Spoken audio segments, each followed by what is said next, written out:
everybody. This is the work session for the Board of Mayor and Aldermen, and I'm told to get closer to the microphone. Can everybody hear okay in the back? Good.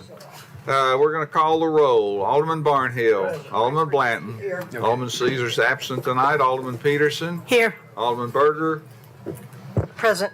Alderman Brown. Present. Vice Mayor Potts. Present. Alderman Baggett. Present. And the mayor's here.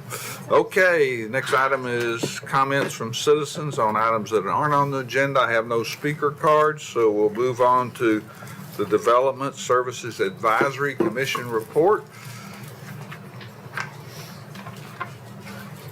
Hey, Matt. How you doing? Good.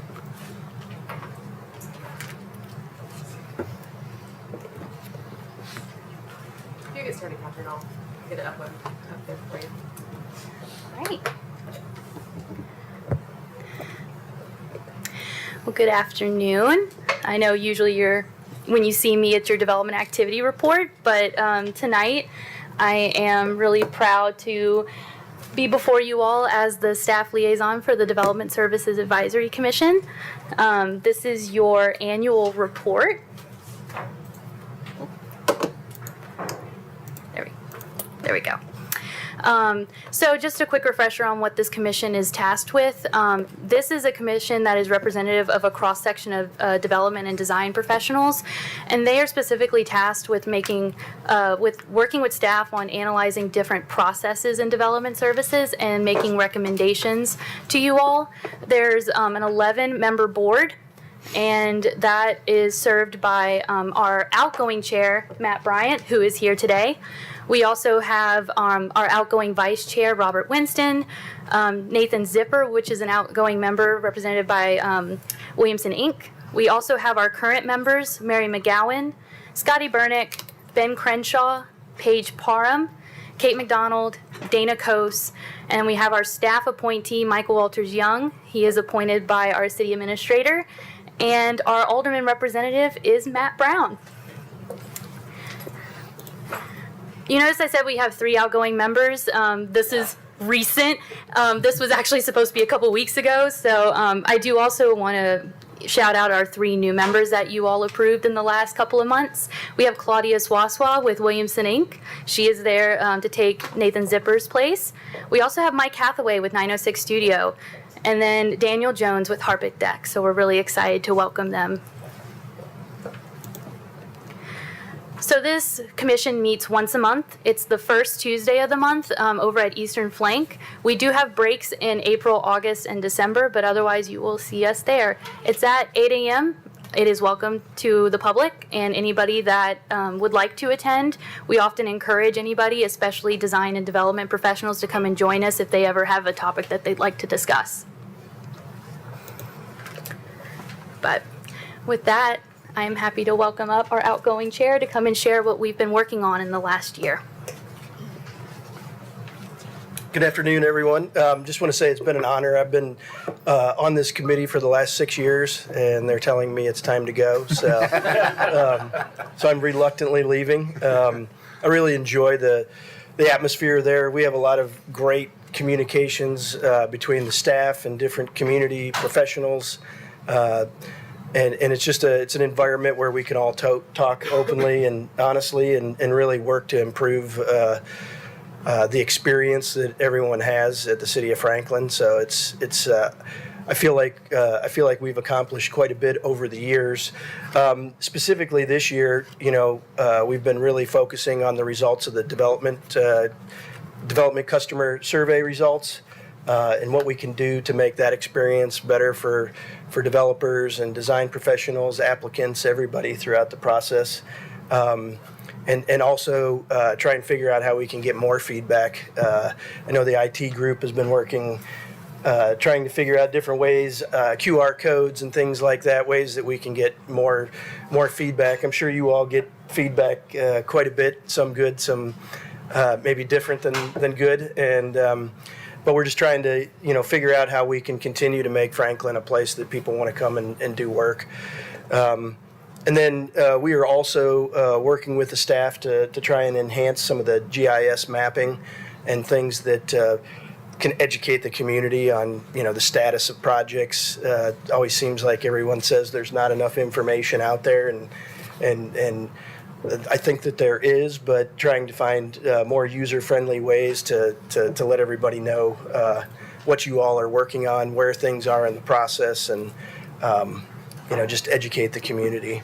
So, I mean, that's really all I had to share. I'm certainly happy to answer any questions, but I do think that this committee is really valuable, and it's a great interaction between the design professionals and the staff, and like I said, it's if you ever have time in your busy schedules, it's worth it to sit down and just listen about some of the things they talk about. And I appreciate the opportunity to serve on the committee. Matt, I do appreciate your service, and that's one of the commissions that I think I've been most proud of, because I got to pick every single member of it. And I think I would ask you, as you roll off, are there skill needs that you need on that commission as I look at future appointments? Are there other types of professionals that you need that would help you balance that? So you don't have to answer now, you can just think about it. Sure.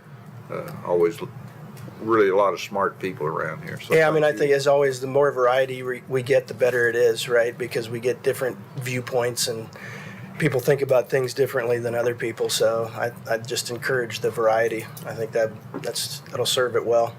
Thank you. Any other questions? Alderman Brown, you're on that commission. Yeah, I just would love to say that I think it's not just large development and development services. It is literally the homeowner that's pulling permits to put a pool in or do something around their home. So this committee really contemplates even the local resident who's just trying to figure out a way to make an improvement at their home and wants a frictionless process, and really looking at that satisfaction scoring and how we can do better. And so just so everybody understands, the committee is not just focused on large development, but the local resident. And what I've really enjoyed being a part of this group for is you learn just how rigorous Franklin is, and just how much we care about our process and how hard our process is. It is, and I would echo your comments. If you really want to see what it's like, come to one of these meetings and see the care and the rigor that we put into our development process. Because as I understand from all of you, it's not that way everywhere else. So appreciate your service, and thank you very much. Yeah, I do work all over Middle Tennessee, and I'm not sure of another community that actually solicits this type of feedback and looks for that constant improvement in their processes, and it shows. I mean, it's a worthwhile venture for the city for sure as it continues to expand. So, Thank you. So what would you say, with all of the things that were said here tonight, what would you say is probably the most helpful impact that this committee makes? Or is it a commission? well, I think it's making recommendations to the staff that they can take back and they can incorporate into their processes. I don't know that we actually come here with a lot of things that we're asking you all to vote on, or Yeah. certainly not asking for funding or things like that, right? This is all volunteer. But I mean, I think it's more about taking the feedback that you all are getting from the public, good and bad. How do we take that feedback and put it in a direction that puts the city in the best light, but then also lets the staff know what they need to do to help improve that? Or can we change the sequence of meetings or the schedules as things go through? And just that dialogue that I'm not sure, you get that outside input from ever. Good. So- Well, probably, you're looking for the processes and the outcomes, for the better outcomes then. Yes. Good, thanks. Well, I think some of the major outcomes would be predictability, consistency, on time, a time frame, and those are great things that have come out of it. Yes. Anything else, Catherine? I do have one more thing. Okay. So I do want to just mention that in the upcoming budget, in your fiscal year 2027 budget, you will likely see a request for funding just for the next development customer survey. We want to try and keep it on a schedule of every other year. This is not really something that this commission specifically asks for, but we put it in the last one, so I wanted to incorporate it and just keep it fresh in everybody's minds that this is something to probably look forward to. Great. That's it. Thank you. Item 2 is Resolution 2025-58, a resolution awarding the construction contract with Civil Constructors LLC for the Southeast Park Water Line Improvements Project in the amount of $1,415,379. So this is a project that the water department is doing in conjunction with parks. So this needs to be done in order for the parks facilities to be, like the buildings to actually be built on the Southeast Park. So we don't have, this is not our water district, right? So we don't have, there's some improvements that need to be made in order for us to supply the appropriate fire flows and fire pressures that are needed for those vertical buildings. So this is a project that will loop from Red Wing down to essentially Long Lane and connect that area to kind of create that pressure zone and up that pressure zones in that area a little bit. Okay. Vice Mayor, go ahead. Thanks, sir. And Michelle, I know that you and I were talking before the meeting, just to share some information from one of our HOA presidents. Is this the project where we're talking about needing to disconnect the reclaimed water line that's used for irrigation? No, that's the Hobos break. This is Okay. the separate. Just want to make sure we had them separated.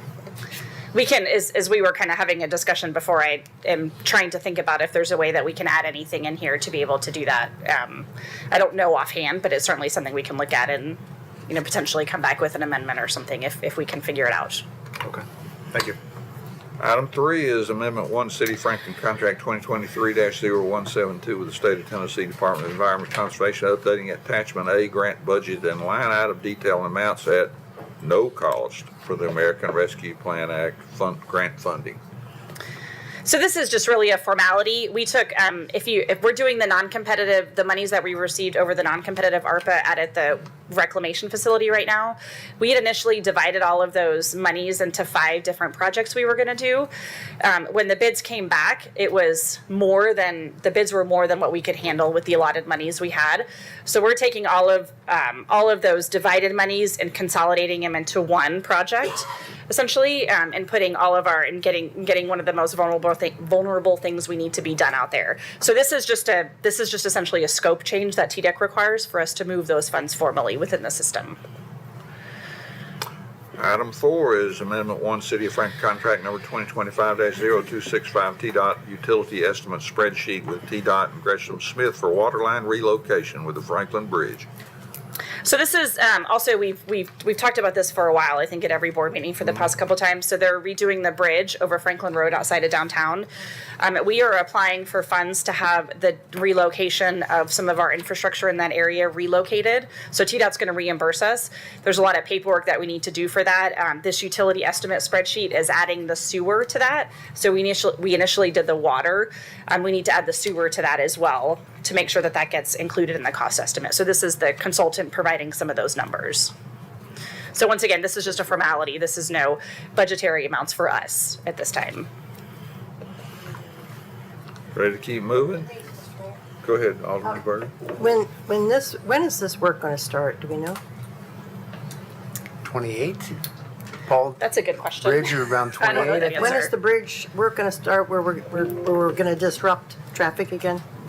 For utilities especially? 2028's a good estimate at this point. It's Best up in guess. the air. As soon as they get it ready and program for funding, Okay. it could move forward. So All right, that's, I just wanted they're to, going to do both the Franklin Road Bridge and the 96 Bridge, not at the same time, but they have 2 contracts to replace 2 bridges. okay, thanks. Okay, item 5 is consideration of resolution 2025-77, resolution establishing a sister city relationship, Ciudad Rodrigo, Spain. And we're honored tonight to have Heather Angola, who's a teacher of Spanish at BGA, Lily Morton and Lily Michael, and Kim Cannon of Sister Cities, and maybe Alderman Brown, who's on that, might make a comment. Well, I just say, very exciting that the team has proactively went out and found us a great opportunity here to twin. We have not had a sister city in 9 years, and we have talked for the last couple of years about diversifying our sister cities, and this is such a great opportunity. We appreciate Ms. Angola going out and actually doing the work in advance and finding us this opportunity. And no, you don't have to be named Lily to actually make the trip down there, but it does help for sure. We're really excited about this opportunity and anxious to hear from the girls about their trip and all that. So. Yeah, so Introduce yourself. my name is Lily Michael. I am a senior at Battleground Academy, and I made the trip to Ciudad Rodrigo with Miss Angola. And one thing that's really important to me as a Spanish student is the kind of immersion that you get when you travel to a Spanish-speaking country. And obviously there's the language part of it, which is incredibly important, but there's also this cultural aspect. And I think it's important that, like, it's sometimes hard to get that experience through a textbook or through like a worksheet, and it's just something so incredibly special, and I wish every Spanish student could have such an opportunity. Hi, I'm Lily Morton, and I am a junior at BGA. I got to go to Spain with Lily and Miss Angola this summer, and it was easily one of the most awesome experiences I've ever had. So I've been lucky enough to get to travel all throughout Europe, and I will say that the cultural exchange has been like really valuable in my life. And I hope that other students and other people also get to have that opportunity to get to be immersed in different cultures and learn from other kinds of people.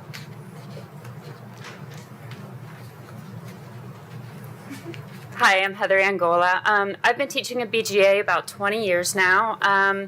And about 10 years ago, I started a pen pal exchange with a teacher in Ciudad Rodrigo. And just over the years, it has evolved into what we're now looking at as a really neat opportunity and partnership. And, you know, I love the fact that this can be something bigger than just BGA, and that it's a wonderful opportunity to connect two cities who have so much in common, yet can really learn a lot from each other.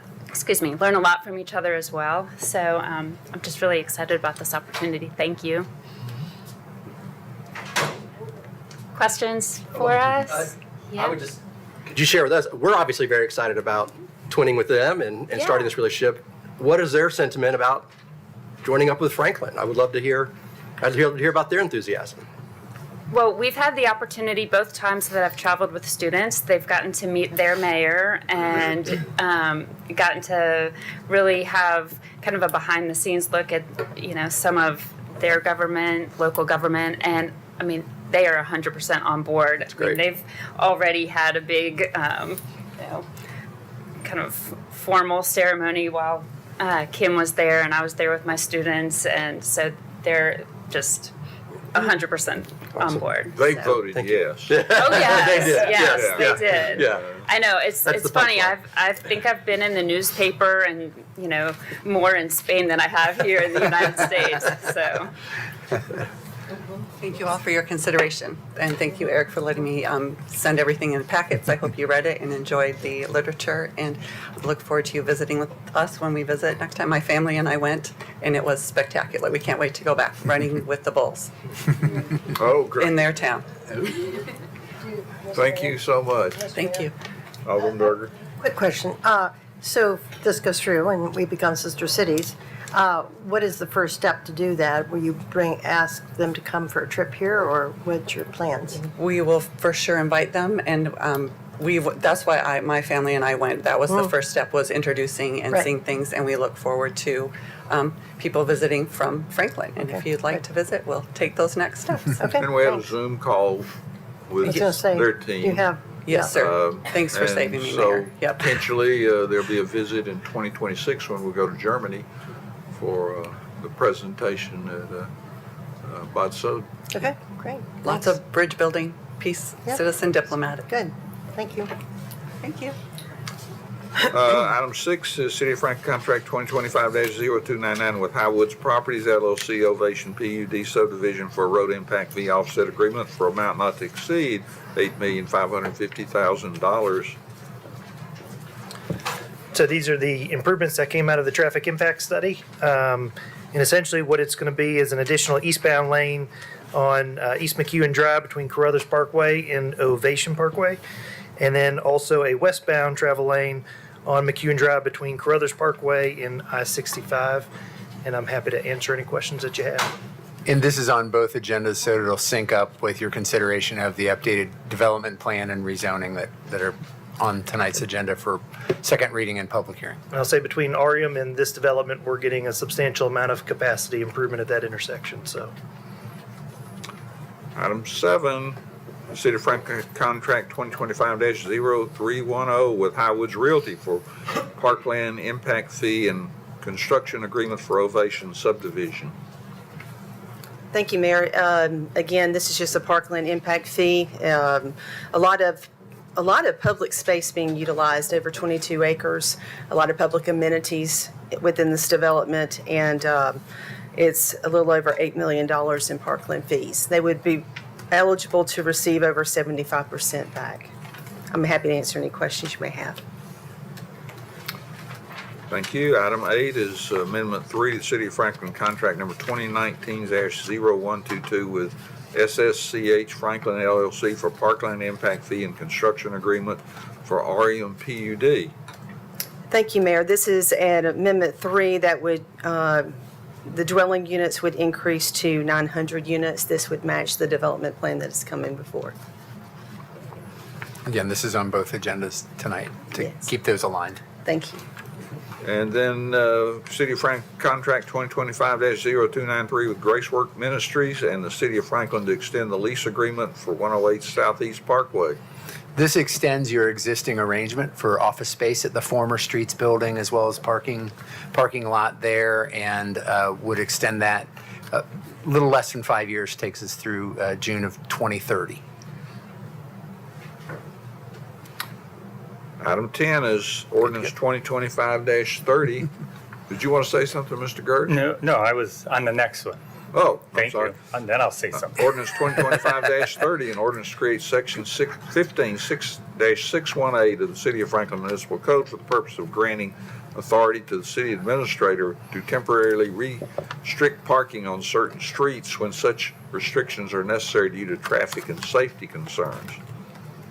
Thank you, Mayor and Alderman. This ordinance amendment to our municipal code takes into account those types of situations that don't fall under our special use event permit, and such as the pilgrimage being one of those events where we have a city team that looks at the impact and provides traffic routing, et cetera.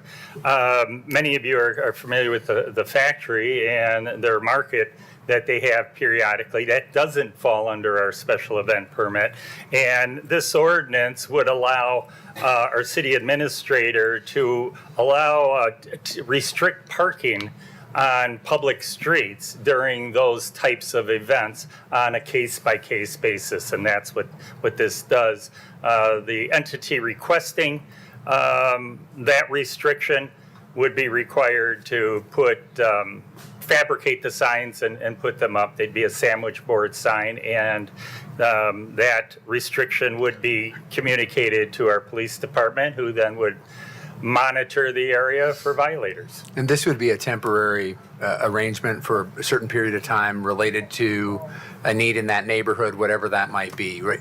We've done that, as Vernon said, through special event structure in the past in some ways, but we recognize that we didn't have that ability on a more general basis, and this would provide that ability, again, for temporary kind of short-term arrangements to provide for some change in parking arrangements for a defined period of time.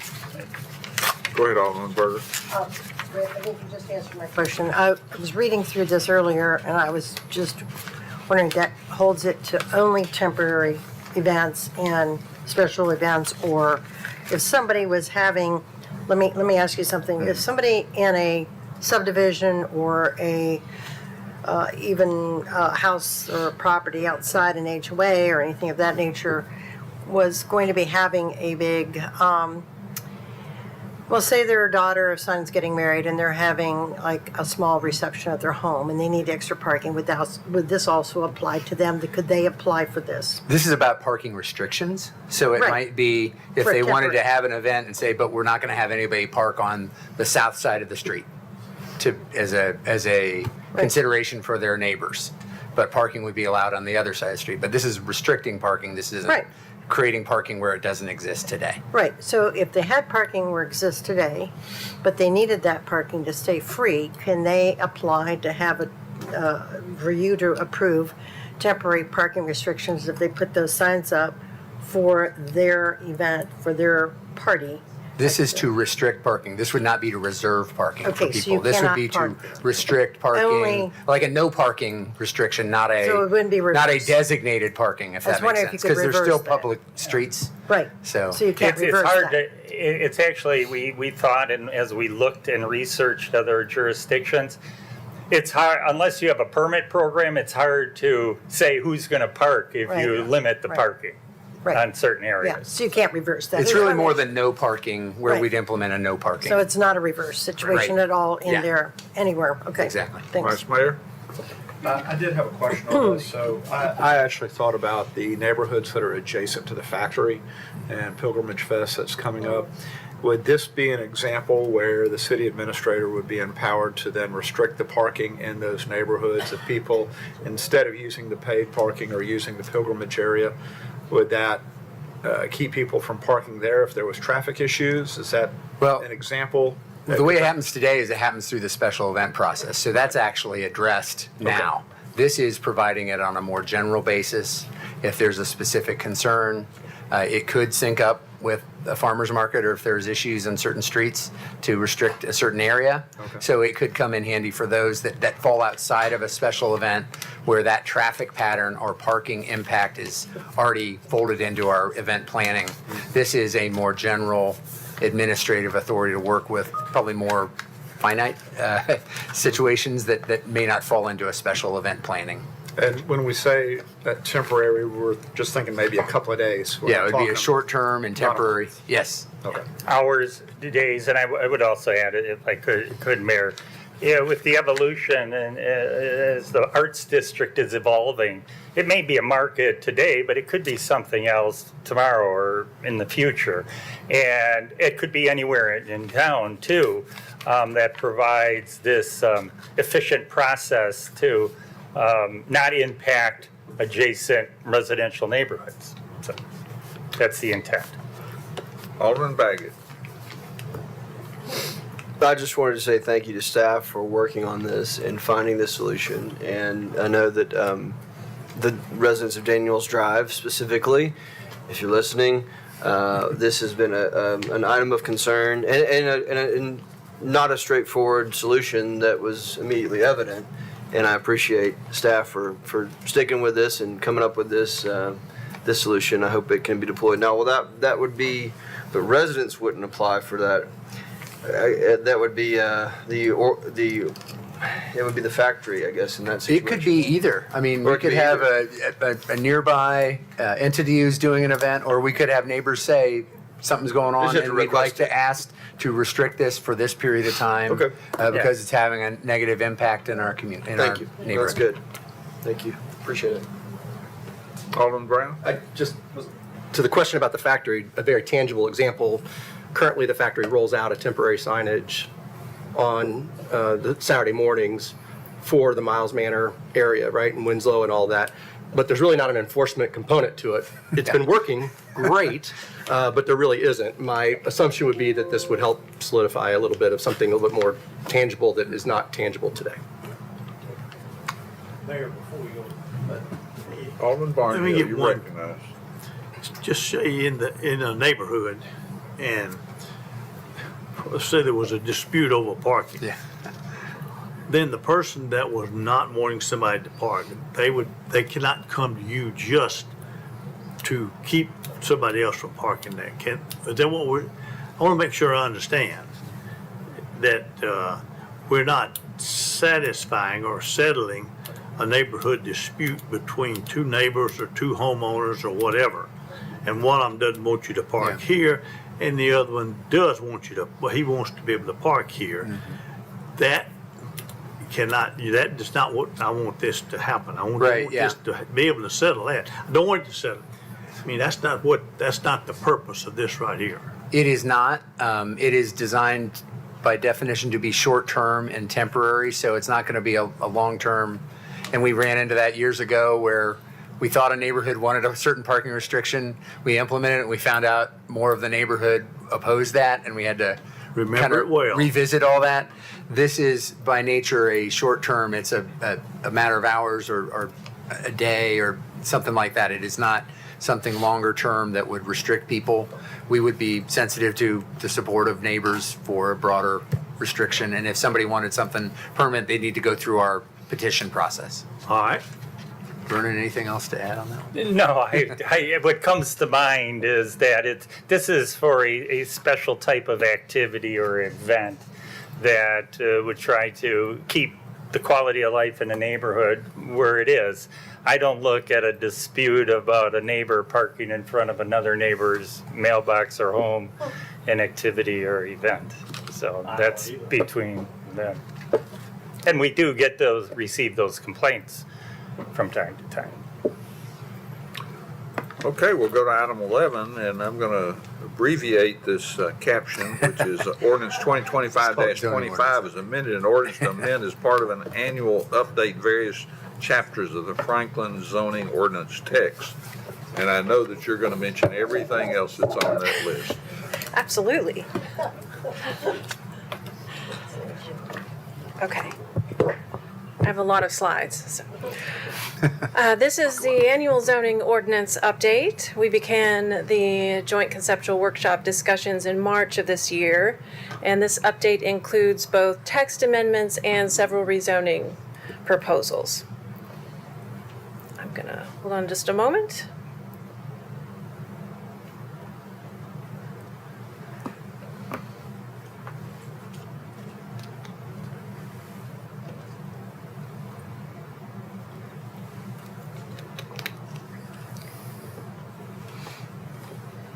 All right, it worked. All right.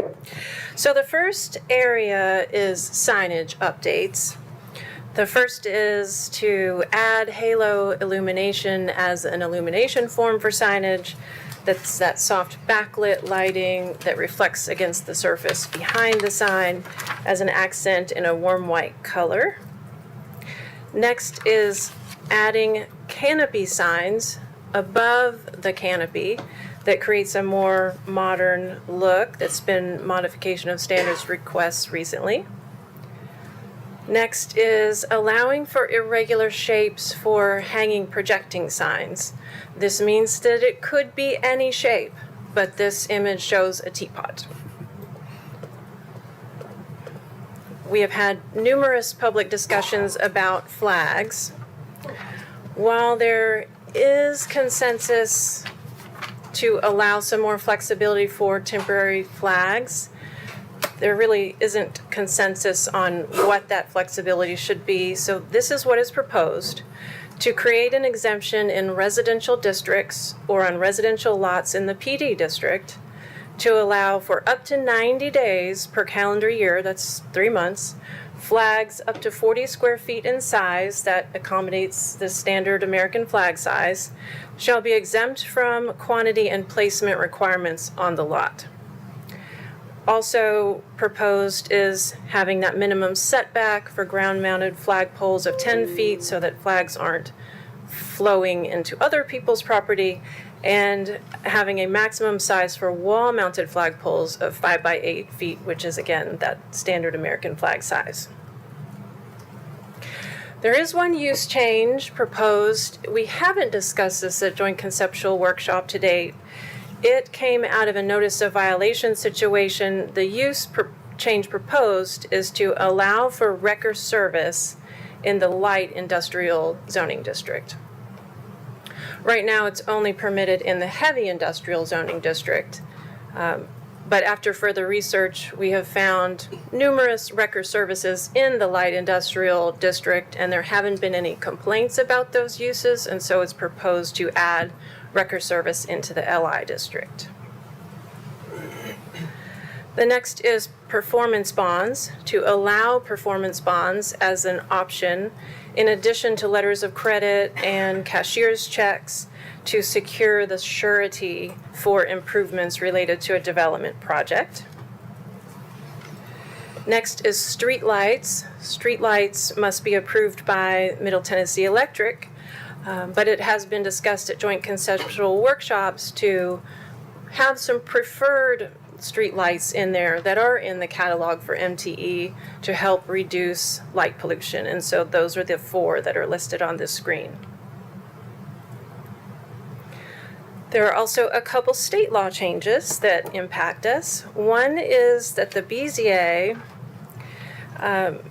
TCA now, allows staff to have an initial ruling on the interpretation of zoning district boundaries. Instead of having that be the BZA, it can now be staff, and BZA would make the final determination if there's a dispute based on this initial ruling by staff.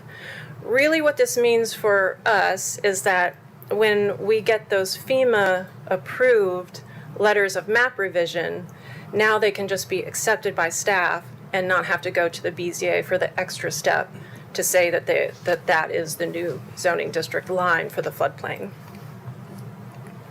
The next one is related to vesting, and without getting too far into the details, there's some wording changes that TCA has brought forth. Instead of approved plan for when a vesting starts, it is when the plan is submitted and determined to substantially comply with local development ordinances and regulations. All that to say, this doesn't really change how we do our process for vesting. It syncs up better. I mentioned there are several rezonings. All 3 of them, well, there are 3 of them. 2 of them are owned by the City of Franklin today. 1 is owned by Franklin's Charge and will be acquired by the city in the near future. The first one is a triangular piece that's the buffer property for the wastewater treatment facility that fronts on Mac Hatcher Parkway. It is adjacent to the Franklin Road Historic District and also the Harlansdale Park. The proposed rezoning here is for HPO, and it has had a favorable recommendation from both Historic Zoning and Planning Commission. The next is the Creekside property on Franklin Road that was recently acquired by the city and will be a future park. And so what's proposed here is to zone that CI, Civic Institutional District, to match the surrounding properties as part of the larger park. The third is the property that is owned by Franklin's Charge, but will become the future trailhead for the park at Roper's Knob. And the HPO and CI is proposed here for the park. So here you see the anticipated timeline. Last month, the Historic Zoning Commission recommended approval for the nomination of the properties into the HPO, and also the Planning Commission recommended to the BOMA approval of this ordinance with an amendment to conform to staff's recommendations for the substantial damage and substantial improvement provisions for the cumulative time frame in the floodplain, keeping the 5-year time frame and striking the 1 year from the proposed ordinance. If you'd like to discuss this, we have some slides for that, but we are on track to bring the amendment through for a January 1 effective date. There is one other topic that we'd like to bring to your attention. We learned last week through the Tennessee City Managers Luncheon that there are a number of other communities across the state that are starting to regulate vape shops, smoke and vape shops. They're doing this by a number of means, whether it's relegating it to the industrial districts or they're having certain minimum separation distances between educational facilities, or just distances between vape shops from one vape shop to another. So we're interested in whether you'd be willing for us to bring that back forward as part of this amendment as well. Alderman Baggett, and then I'll get the Vice Mayor. Yes, I am very interested. I've seen them popping up more and more, and I've seen them specifically in some residential areas, or adjacent to like a West Main Street. I've had calls on that one, and not just that it exists, but some of the. Anyway, I think it would be wise to look at our options. Vice Mayor? I'll also provide you with a yes on that. Regarding the vape shop, I also would like to see if we need to, I've received a number, easily 2 to 3 dozen calls and emails regarding the signage that's used by a number of the vape shops with neon lighting or interior lighting. So I would definitely want to check that. I'd also like for us to use that as a catalyst just to review what our lighting zoning requirements are or what we are willing to allow. When it's 2 and 3 buildings away from a major or a state highway and it's glowing up pretty large is something that I've got concern about. I also wanted to go back to, you had talked about the wrecker service there and doing that rezoning on light industrial. I think that's also a good move. I know that area well, that's in my ward, and I'm glad to see that that is being done and moving it forward. Alderman Berger. I also do want to make sure, as we talk about the vape shops, that there's also CBD shops that may also fall underneath that umbrella.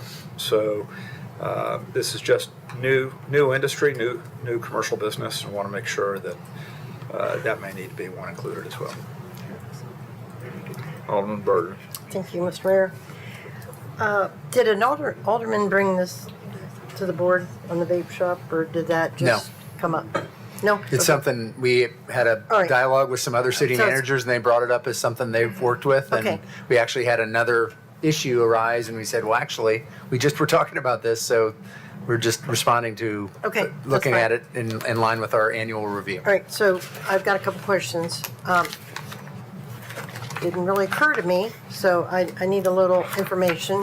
So can you tell me, I wrote down some questions. Vape shops, what is the need or the cons of this? So why would this come before us? I mean, what's the cons of a vape shop? You know, you're gonna have to educate me on this one because I know what vape shops are, but I'm just trying to find out what's detrimental about them. Are they going to be regulated like ABC stores and that kind of thing in our districts? So that's one question. I'm definitely on board with the signage, but in the CBD shops, so why would vape shops what's the cons on these? I mean, I'm just really asking because I'm not sure. Vape shops are locating near high schools, they're locating near other educational facilities, they're locating in downtown historic areas in nearby cities. And there are negative health effects related to vaping, and it's being intentionally targeted towards children and teens. And so this is a use that you may not consider to be a desirable use in a lot of your commercial areas or areas that would be near teenagers. Well, I agree. I don't disagree with that. But I'm just wondering how we regulate that, and we regulate ABC stores, how far away they can be, correct? No? I don't know about Yes? ABC Do we- stores, but you do we some other, reg- you have some other restrictions that you put in limited zoning Yeah, areas do we for a also reason. regulate where if a drugstore is nearby and they sell cigarettes and you have a senior student who's 18 or something who can go there? I'm just playing the devil's advocate here because I'm on board, but I'm just trying to understand that because we were going to ask those questions and I probably have not thought that through. Yeah, it's a situation where you can't prohibit a use, but you can limit it and where it's placed in your community. Sure. And that's what this gets at is there a more appropriate general location than having a broader allowance for it? And so that's something for you to consider. Sure. I will say I had heard a couple concerns around operations specifically. So when this came up, we started talking about it. It is a little more, it hasn't had the lead up that we normally have for these changes, but we wanted to try to look at if there's enough interest to incorporating it into our annual update. Sure. We're seeing a proliferation of them across Yeah. the state and in other areas. So this type of zoning amendment wouldn't disallow existing businesses to continue, but what it would do is place limitations on where new establishments could be Okay, located. All right, thanks. I just appreciate the information because I wanted to know more about that. Alderman Blunt. Two things. Number one, question, whoever's already in business, they're grandfathered in, correct? Yes. Okay. Number two, I don't necessarily have a problem with this, but I think that the comprehensive look is a lot of the things that you can get in a vape shop. Not that I frequent vape shops, I go old school. Is that you can buy a lot of this stuff in a typical convenience store. So it's almost like, how much are we really moving the needle? And that goes as far as even energy drinks. That sounds mundane, but there's triple shot energy drinks that are also health related. So I don't know how much effect we're going to have in closing the loop if it's a healthcare concern when people are going to source what they're going to source in the most of mundane areas that we're not even talking about right here. So, yeah, I mean, I think you got to be a little bit more wise about what you're actually trying to stop and if you're going to be effective. Alderman Brown, and then I'll get Alderman Barnhill. Same question, which is it specialty shops or what about convenience stores that also sell? I don't know where, I guess as you explore, what's the difference between those instances? We would definitely study this. It is something that just came up that other communities are doing actively and have already done. And so we would look at this a little bit further if there was interest in staff doing that. Sure, go ahead. So my answer would be a yes, but I think we're pushing this too quickly because I think that it's a bigger issue than trying to run it through on this passel of things at the 11th hour. So from a process standpoint, if we hear enough interest, when would we circle back on this at the? We've built in the time Okay. frame that if we need to go back to the planning commission for a recommendation on anything, that we would do that in October. And so if this body would like us to do that, we could take it to the planning commission and possibly joint conceptual workshop that day as well, and then roll that back into the ordinance for your second November reading. consideration. Yeah. So we understand it's compact, but this would give us a chance to do a little more of that type of work. At least bring you something to consider, but if you feel you need more time, you could certainly, that's certainly still an option for you. It's just, is there enough interest for us to put some additional work in over the next month or so, bring it to Planning Commission, joint conceptual, and then possibly bring it to you for the second and third readings? Otherwise, we could wait and bring this discussion back next summer and have that conversation then. Alderman Brown, were you finished? I'm done. Yes, sir. Okay, Alderman Barnhill. You know, in listening to the comments and of what we're making, I'm not sure how much we're accomplishing. We have restrictions on how close a liquor store can be to the school. We have restrictions, I guess, how close you can sell cigarettes to a school. And you know, if we had those restrictions on the vape shops or whatever, I think that's probably adequate as far as I'm concerned. I was going to say I was looking for a vape shop the other day and I couldn't find it for the smoke. So I don't know. You know, I don't know how much we're accomplishing by trying to put this. I mean, it's an issue, but it's an issue that all teenagers and all school children face. So you need to look at this. We may be pushing this faster than we really want to do that. I don't know what other communities are doing. You mentioned other communities are doing something, but I haven't heard what they're doing. So let's be careful. We can go with this. I'll support whatever plan we've got, but we need to make sure we're thinking this through. Alderman Baggett, I'll recognize you.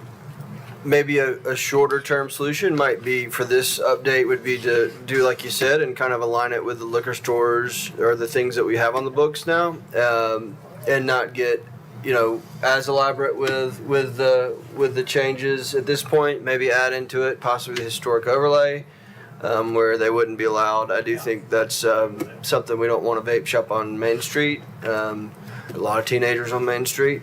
And so I do think that we need to maybe, because they have been popping up more and more frequent, and I do think it needs to be addressed. Maybe that's a short term, and then you look at the longer term next time, whatever.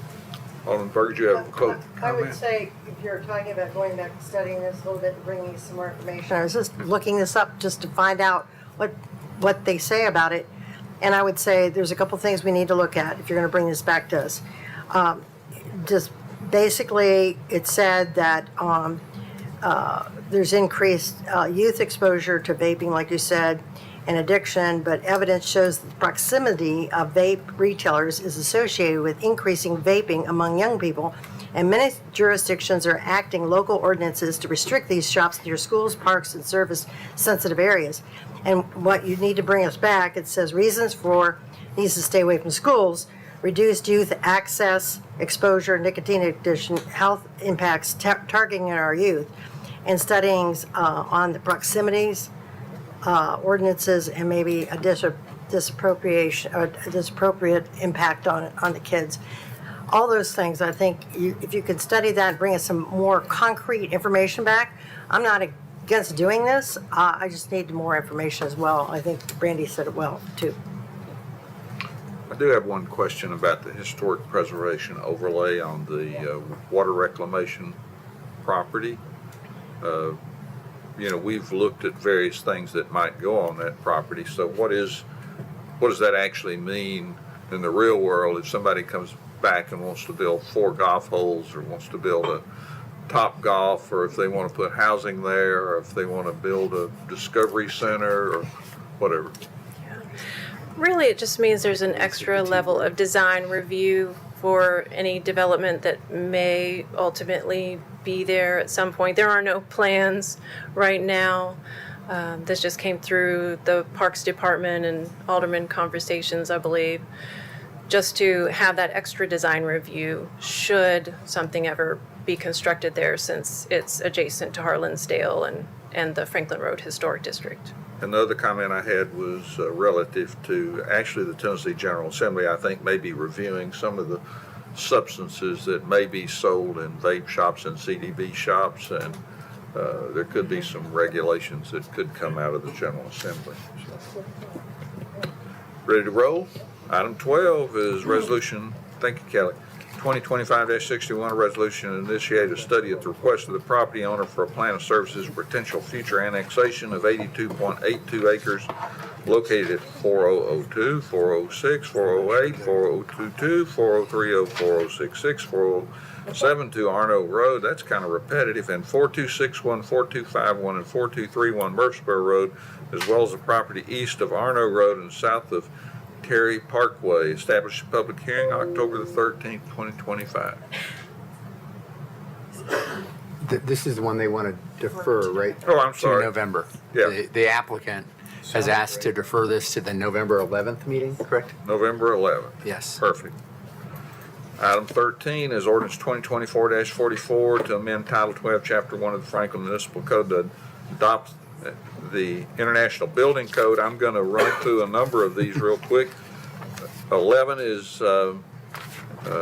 International Building Code I just mentioned. Number 14 is the International Plumbing Code. Number 15 is the National Electric Code. Then there's the International Fuel Gas Code, the Property Maintenance Code, and the International Energy Conservation Code, and the International Swimming Pool and Spa Code, followed by the International Existing Building Code and the International Mechanical Code, and lastly, the Residential Code for 1 and 2 family dwellings. Good evening. Yeah, we will go through 10 items here very quickly if you will allow us to. I'm here as the slide assistant, and fortunately, we have a couple of the smart people in the department here. Rodney Prince, our assistant director for building services, and Randy Tosh, our building official, are available to answer questions if you have them. But Rodney's going to give you a quick intro to what's going on. Thank you, everyone. My name is Rodney Prince. For you that don't know me, I am Assistant Director for Building Services with BNS. I oversee day-to-day operations as far as construction in the city, inspectors, building official, and plans examiners. It is that time in history for the city of Franklin to adopt a new code cycle. We are an exempt jurisdiction by the State Fire Marshal's Office, and with that comes code cycle adjustments. We are required by Tennessee Code Annotated to stay within 7 years of the most recent published adoption of the code. We are currently under the 2018, and the 24 is out now, so that puts us at that 7-year mark from the time in history. Codes are updated to reflect new technology, research method, and experience, and also the safety of our citizens and our visitors that come in, along with safer buildings and structures. Sorry, I'm going to have to put my glasses on here to see because I'm getting older since I've been here. How many years? I'm about to start my 20th year. So, a little history on the background of codes. First adopted in 1955 under the Standard Building Code, and then we moved to the International Code Council in 2003 up to where we are now. We are, go ahead. The development process comes in a 3-year process as far as the code development committees, code action committees, public comments, comment hearing, and online government consensus vote. And then your committees is made up of all the following bullet points that you see: professionals, designers, trade associations, builders, contractors, manufacturers, suppliers, government agency representatives, and qualified personnel. 33% of those are required to be experts in their field of choice underneath that. And, well, not field of choice, but their field of trade of what they do on a day-to-day basis. And then the determined factor of the primary holds the public safety officials to hold the public trust, have no vested interest, and legitimately represent the public's best interest. Again, we are currently under the 2018 International Code Council adoption with the 2017 National Fire Protection Agency number 70, which is the National Electric Code, and we are looking to move to the 2024 International Code with the adoption of the 2023 NEC National Protection Agency book number 70. And we are looking to make this effective January 1st of 2026, provided all you good folks vote on this and say yes, which if we don't, we will lose our exemption. Alderman Peterson, you had a question? Number 22, I do not know which one that is. It's the International Residential Code for 1 and 2 family dwellings. Yes, ma'am. What's your question? Well, I was just thinking I couldn't really tell what that meant there. The rest of them sounded okay, but I just didn't know about It's the that. International Residential Code, basically housing, a single family dwelling absolutely, housing. absolutely. Single family and What it should one have and in two it, what family. it shouldn't have in it. Yeah. Is that what it That's just the International Code Council's long form name for the residential code that is applicable to single-family detached structures and townhouses that are single-family attached up to 2-family dwellings. Correct. And what we experience in the city of Franklin, it also applies. You can have with attached dwellings, depending on how they're constructed, and this gets into, Randy will be glad to talk to you about this if you want to, but it gets into, based on how the individual structures are designed, they could be attached or detached, and it could either fall under the International Building Code for multifamily dwellings relative to the wall separations, fire protection requirements, and so on, or depending on the design of the separations and the walls, it could fall under the IRC 1 and 2 family dwelling code even if they might be attached. So that's where it gets into the plan review and the work that these guys do. All the townhouses that you see that go up, that differentiation between, is it the 1 and 2 family code or is it the building code and multifamily construction?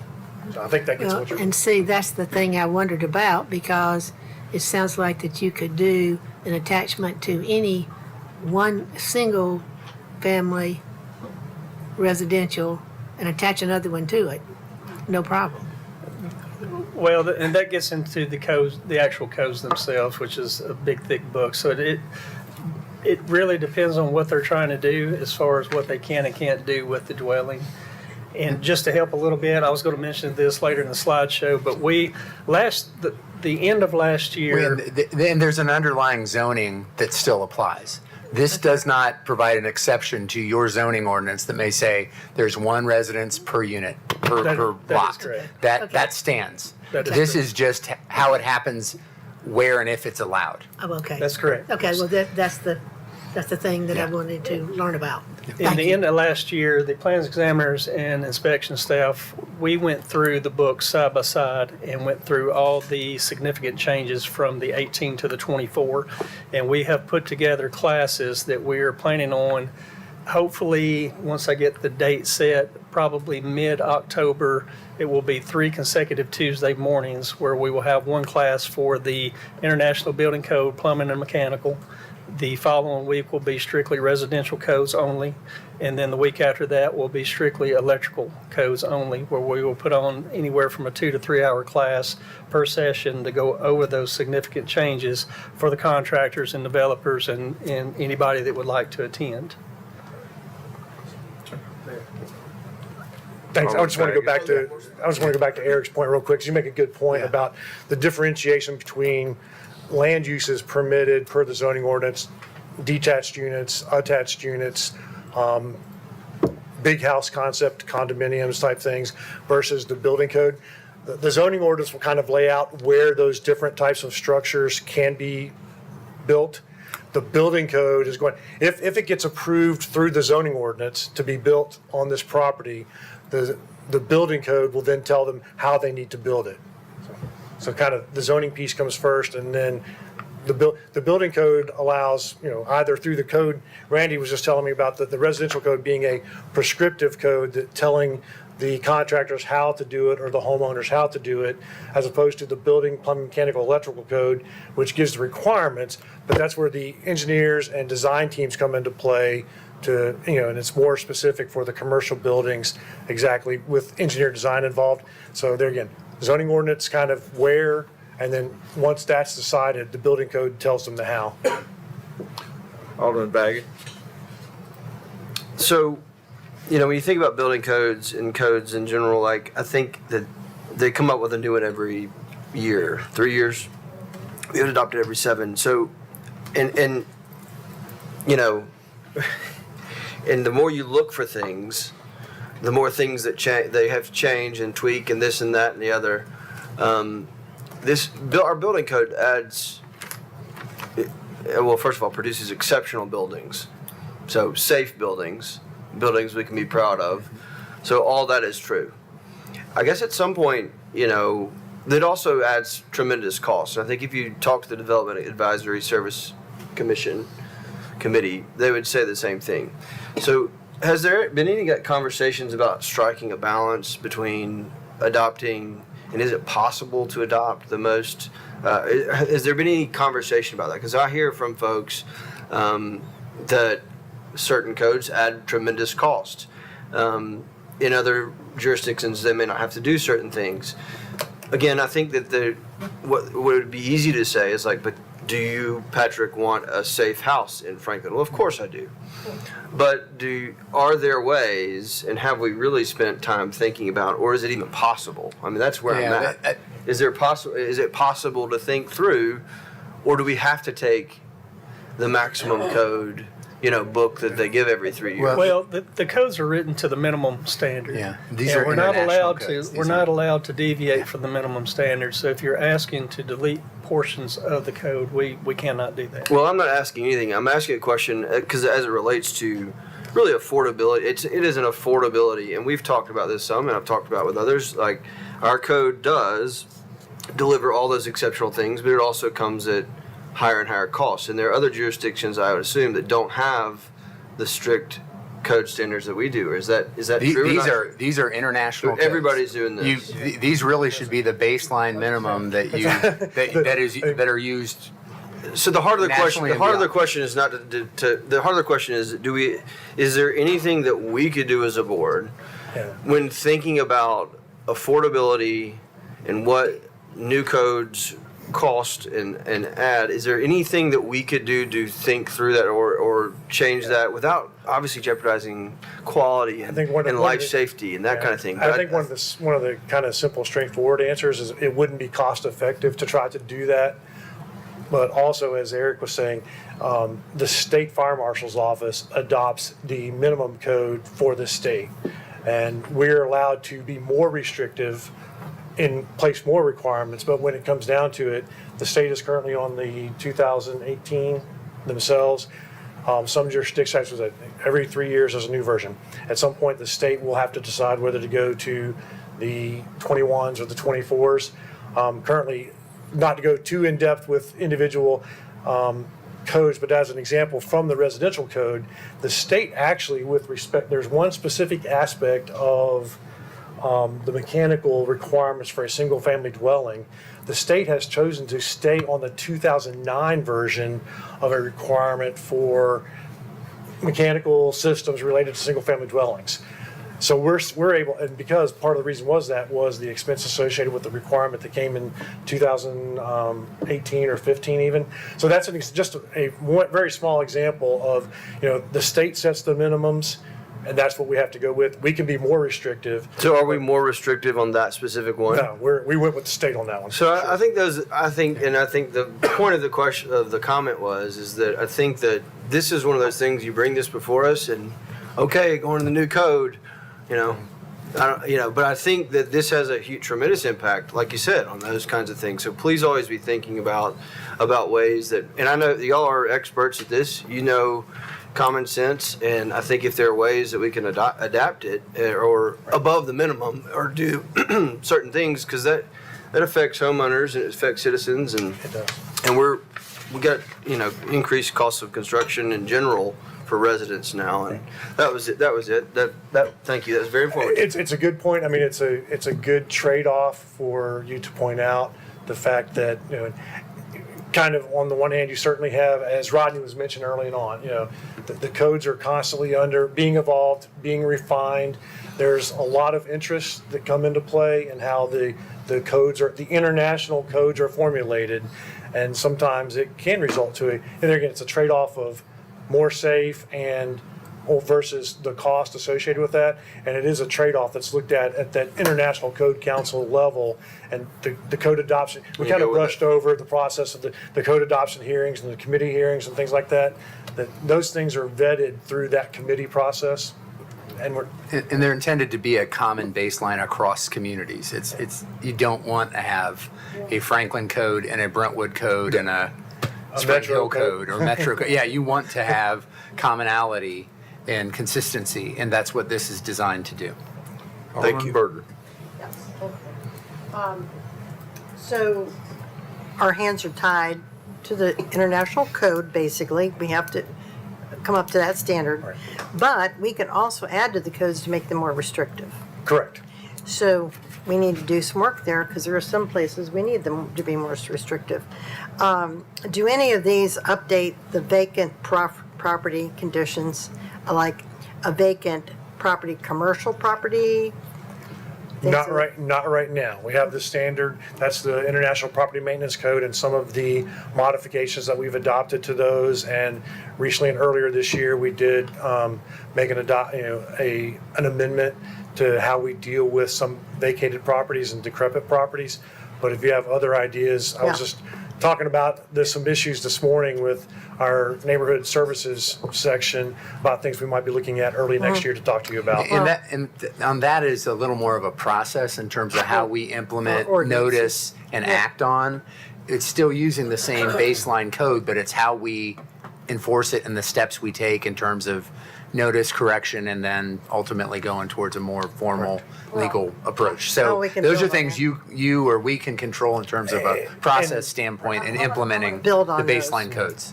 Okay. Because we need to build on some of those, because as I go around town and I see these boarded up, a few, we don't have a whole lot, thank God. We don't have that Right. problem a lot, but we have some boarded up businesses with just wood on them and they look horrible and then they deteriorate over time. So we'll talk about that later, but I want to bring that. And then I have one more question, because that impacts the businesses around them and the residential around them. It affects other people's property values, other people's ability to do business. And we need to look at that, so I'll get with you. The last question I had is about graffiti. Does our police department still have a policy that we cover up graffiti within 24 hours? That's our streets department response streets to that, department? yes. When we identify Okay. it, we respond to it. That's not really in Do we this still code have area. that? We respond to I that just wanted and to and ask address that that. question. We incorporated that with the We're code is incorporated with the property maintenance code I think it's in regulations. there. And the enforcement. Yeah. But I think it's. The enforcement and the response it's is through police the- and streets. Through the streets department, and we still have that policy of 24 hours? Because I know Jackie soon as we Moore, Police Chief Jackie Moore instituted that originally. All right, thank you.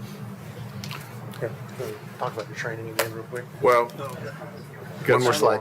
Just talk about the training, the important part, training. Again, hopefully next month, once I get a date set on the venue, we're planning on having 3 consecutive Tuesdays of training. You're more than welcome to come out. We're going through the significant changes one by one, so you can actually see the impact that it's having. And of course, the slide before, most of the impact is due to inflation and technology changes. It's not that we're doing anything as a city to make it more expensive on developers or contractors. It is what it is as far as new product coming out and the safety value of that product. Other than that, I did want to respond to what you had asked, because we did have an audit, a state audit this past year for building, and that was one of the things that they brought up, is we do have municipalities out there that are not holding the minimum standard. And it's hitting them hard right now. So they're going to probably, I'm not going to mention who, but they're going to regret it probably in the end. So, but we hold the minimum standard. We don't ask anybody to go above and beyond that unless they just want to, and that's completely up to them. Thank you. Thank you. we rarely get to see you guys. And I think I like y'all to stay probably out have the of the hardest sun. job of anybody, because you're interacting in a very difficult situation with the public. And thank you for what y'all do every day and Thank you. enforcing our codes. Yeah, absolutely. Thank you all. And we talk about public safety, and this is an important front line of public safety. We spend a lot of time talking about police and fire, and we should. But these guys contribute, and the work that this team does contribute significantly to keeping our community safe. And we Amen. appreciate the work they do. Thank you. Thank you. Okay, short caption, update on the capital investment plan. It's a short caption, but a big topic, and we're here to update you on that in terms of the financial capacity and update of the financial model. Some of the decisions you made in finalizing the budget as we entered this new fiscal year have implications for how it rolls through our capital plan. You also gave us some additional feedback in prioritization and feedback on some specific projects and some alternatives within some of the projects that were on your CIP list originally. So we want to take you through the ramifications of that, the capacity that's available, and a proposed allocation based on your feedback and some additional discussion to get your response and get your guidance in terms of updating this final piece of the 10-year CIP. So Michael and Paul will take you through it, and we'll be glad to have this discussion. Good evening, Mr. Mayor, members of the board. My name is Michael Walters Young, your Chief Budget and Performance Officer. This evening, Paul Holtzen, your city engineer, and I are here to kind of walk you through where we are as of September 9th. In your agenda packets, you have 2 items. You have this presentation, and you have an updated financial model, all small 59 pages of it. This is complete with estimated unaudited findings. We must use those 2 words in tandem with each other. On the revenue side, with expenses, we're going to catch you up to show what has been completed and any revised cost estimates of projects to date. Paul will then drive you through additional projects to consider. The good news is you've got some capacity in the 10-year model. The bad news is, just like with any budget, it's never quite enough. And then I'll walk you through some process improvements. We have a new capital dashboard to show off, as well as project pages, and then an estimated timeline of how we would recommend that you move forward.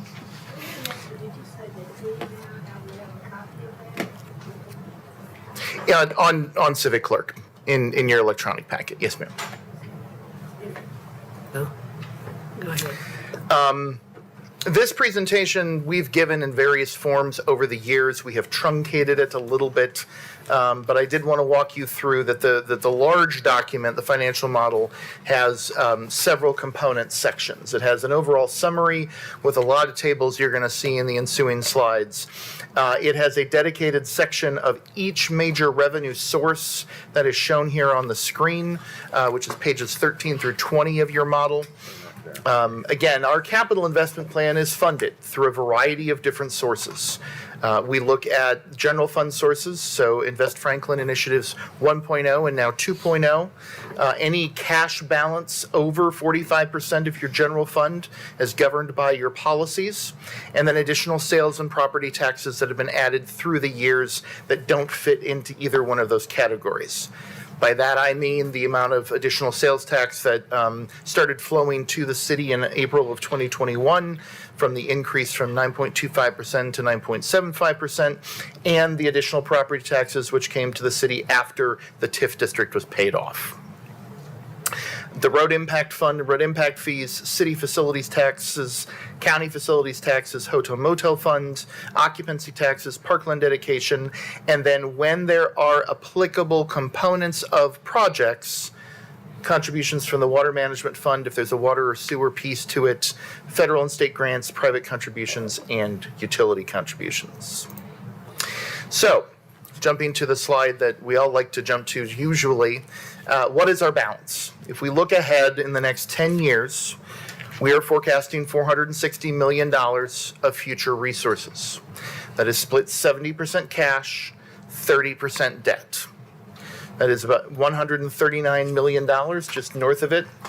We plan on issuing in this fiscal year the largest piece of that, and then an additional piece in 2028. If you look at last time you looked at that, that was closer to 40-60. So this is shifted to a higher level of cash supporting the plan and a lower level of debt overall. So one of the things we've tried to do is to take you and kind of chart what has changed. We were last in front of you in January, so you have 3 of these slides in your presentation. This is the revenue changes. You'll note that the revenue projections have gone down. Part of that reason is because we are dedicating more available cash to paying additional debt service, but we have been able to finance more of outer year projects with increases that you have applied to road impact fees and to parkland dedication fees. When we did this in January, we had not raised the parkland fee. Now there's an additional $9.7 million we're forecasting over the 10-year window. And then finally, now that certain projects have been completed, the overall degree of external funding in the forecasted period has gone down. Mr. Mayor, may I ask a question on that? Go ahead. Thank you. Alderman Berger. The hotel motel tax equivalent. So does that include our 1% that we're going up, or is that not calculated No, in ma'am. that yet? Okay, thank you. Appreciate that. When we have an answer on that, we will be happy to include it or not include it. On page 8, you have one page and a slide dedicated for the debt capacity review. We try very hard to make sure that we've got sufficient revenues coming in for the debt that we are going to try to issue. It has been raised in previous meetings and in conversations. 70-30 is great. It is conservative. It is fiscally responsible. But could we do more if we had issued more debt? And the reality is yes, but we make sure to pay that debt service from property taxes. And there's only so much property tax that we forecast to generate in the 10-year window. We are not using road impact fees or hotel motel fees moving forward to service debt. We are doing that because those are dependent upon the economy, who is consuming and coming out and visiting Franklin, and it is dependent upon development. So it is prudent to use resources when you have them, but if there is a slowing, we would not want to have a permanent obligation, aka debt service, be attributable to something that the revenue may not realize. Which is why we are cycling down and paying off, and you will see debt service in the Road Impact Fund and in the Hotel Motel Fund, which we have issued, go away within the next 5 to 6 years. And that is continuing to go down. What that means, of course, is not that the resources go away, but it is strictly going to be used as a cash financing source. Current annual debt service as of this fiscal year is just under $19 million. And we would forecast that that would peak at $27.3 million in fiscal 29 before beginning to slowly taper off in 2035. 2035 would be the first year with this financial plan where debt service would come back to the level that it is today. Expenses. All totaled, there are 36 approved projects via the last time you approved a list of projects in Resolution 2024-46, which total $444,707,956. 18 of those, or exactly half, have been completed. We'll walk you through each of these categories here in a moment. 5 are under construction, which account for nearly $250 million of active constructed projects in the city of Franklin and by the city of Franklin. 4 projects, or $62.6 million, are in right-of-way or acquisition or bidding, and $52 million, or 1/4 of these projects, are in design only. I know you can't see that screen. But what we do provide for you is a scorecard, which as you pull it up within Civic Clerk, we have tried to lay out all of the projects, all 36, what the budget is, how much has been spent to date, their completion date, and then where they are. Kind of a temperature gauge of has it started at all? Is it completed, or is it somewhere in between? And you can see that the top half, these 18, are fully completed. Those 18 are on the screen, and they include a variety of large and small projects ranging from Franklin Road, several which we have been able to celebrate in the last couple of months with Bicentennial Park and the Harlansdale Barn, and then smaller projects, neighborhood parks, surfacing of parking lots, Fire Station 7, the ball fields at Franklin Special. What this shows, pages 24 through 41, is that we're pretty busy. And certainly Paul and his team and all of our dedicated teams have been able to complete these in the last 5 years. Right now, however, you've got less projects under construction, but they are bigger and more expensive projects. That includes City Hall, the Phase 1 of the Pearl, East McEwen Drive Phase 4, Robinson Lake, and the partnership with the Army Corps of Engineers in the home raising. Right-of-way and acquisition and bidding, there's approximately $62.6 million. That is for Long Lane and Old Paytonsville Road, McEwen Phase 5, Liberty Park improvements, and the first component of sidewalk down Lewisburg to Collins Farm. And then finally, 9 projects, which are in design. And that is the redesign of the Mallory North Royal Oaks Liberty intersection, improvements to Church Street, Paytonsville Road, and then a series of smaller design aspects and the replacing of the Main Street sidewalk. And those design projects in this group on the last part of that list are all ones we're going to do design for. There's not construction funded at this point. If you remember, we wanted to have those sort of grant ready, and having that design ready helps us be able to pursue grant opportunities. We've had some success in the past by doing that, and you all directed us to get these all designed, and we could be opportunistic on when the right grant opportunities or match opportunities came our way. So everything from the Main Street sidewalk repair on down would fall into that category of design only. Since January, the major changes are shown on screen. Only 2 projects have had slight cost increases in their estimates. There are 5 projects which have seen cost decreases in their estimates, including the Mac Hatcher Trail, Church Street, Mallory, North Royal Oaks, Liberty, the Home Raising Project, and East McEwen Phase 5, and then $23 million of completed projects in the ensuing 8 months. So how does this math actually work? This summary screen kind of tells you. So there are $460 million of obligated resources, of which we have already spent $80 million, leaving a net need of $364 million for the projects you've already approved. That is set against the $460 million of revenues that you have available looking out over the next 10 years, which, if you're doing your math, and we'll show it here in a second, that leaves you about $95 million of unplanned capacity. Another way of looking at this is on page 10 of the big model, which is the revenues by project. So the 3 remaining categories of active projects, those under construction, those in the right-of-way and bidding, and those under design, have a cost, how much is cash funded versus how much is debt funded, and then if they have an external component, those are in the green columns, and everything thankfully ties back up to the $364 million shown on the previous screens. So, yeah. Before we go on to the projects. Alderman Baggett, you're recognized. So, the revenue model. I'm looking at, this email, I get the number right. So the revenue, we did the property tax change. This includes that portion that was over what was needed for southeast widening.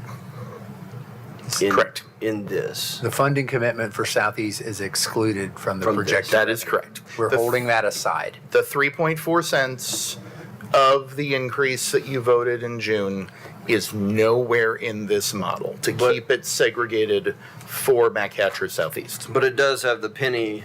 Yes, it that does. was over. The penny is there. Yeah. The penny is here. That would have been one of the 3 pennies for the Northwest. The penny is in this revenue. That is correct. Right. Okay, thank you. So in summary, before I turn it over to Paul, like I said, you've got about $95 million. The additions and subtractions to revenues and the additions and subtractions to expenses are shown here. What we'd like you to do is to listen as we go through the list, and see. We're happy to have our pens ready before I come back up and walk you through a few process improvements that we've been able to work on as well.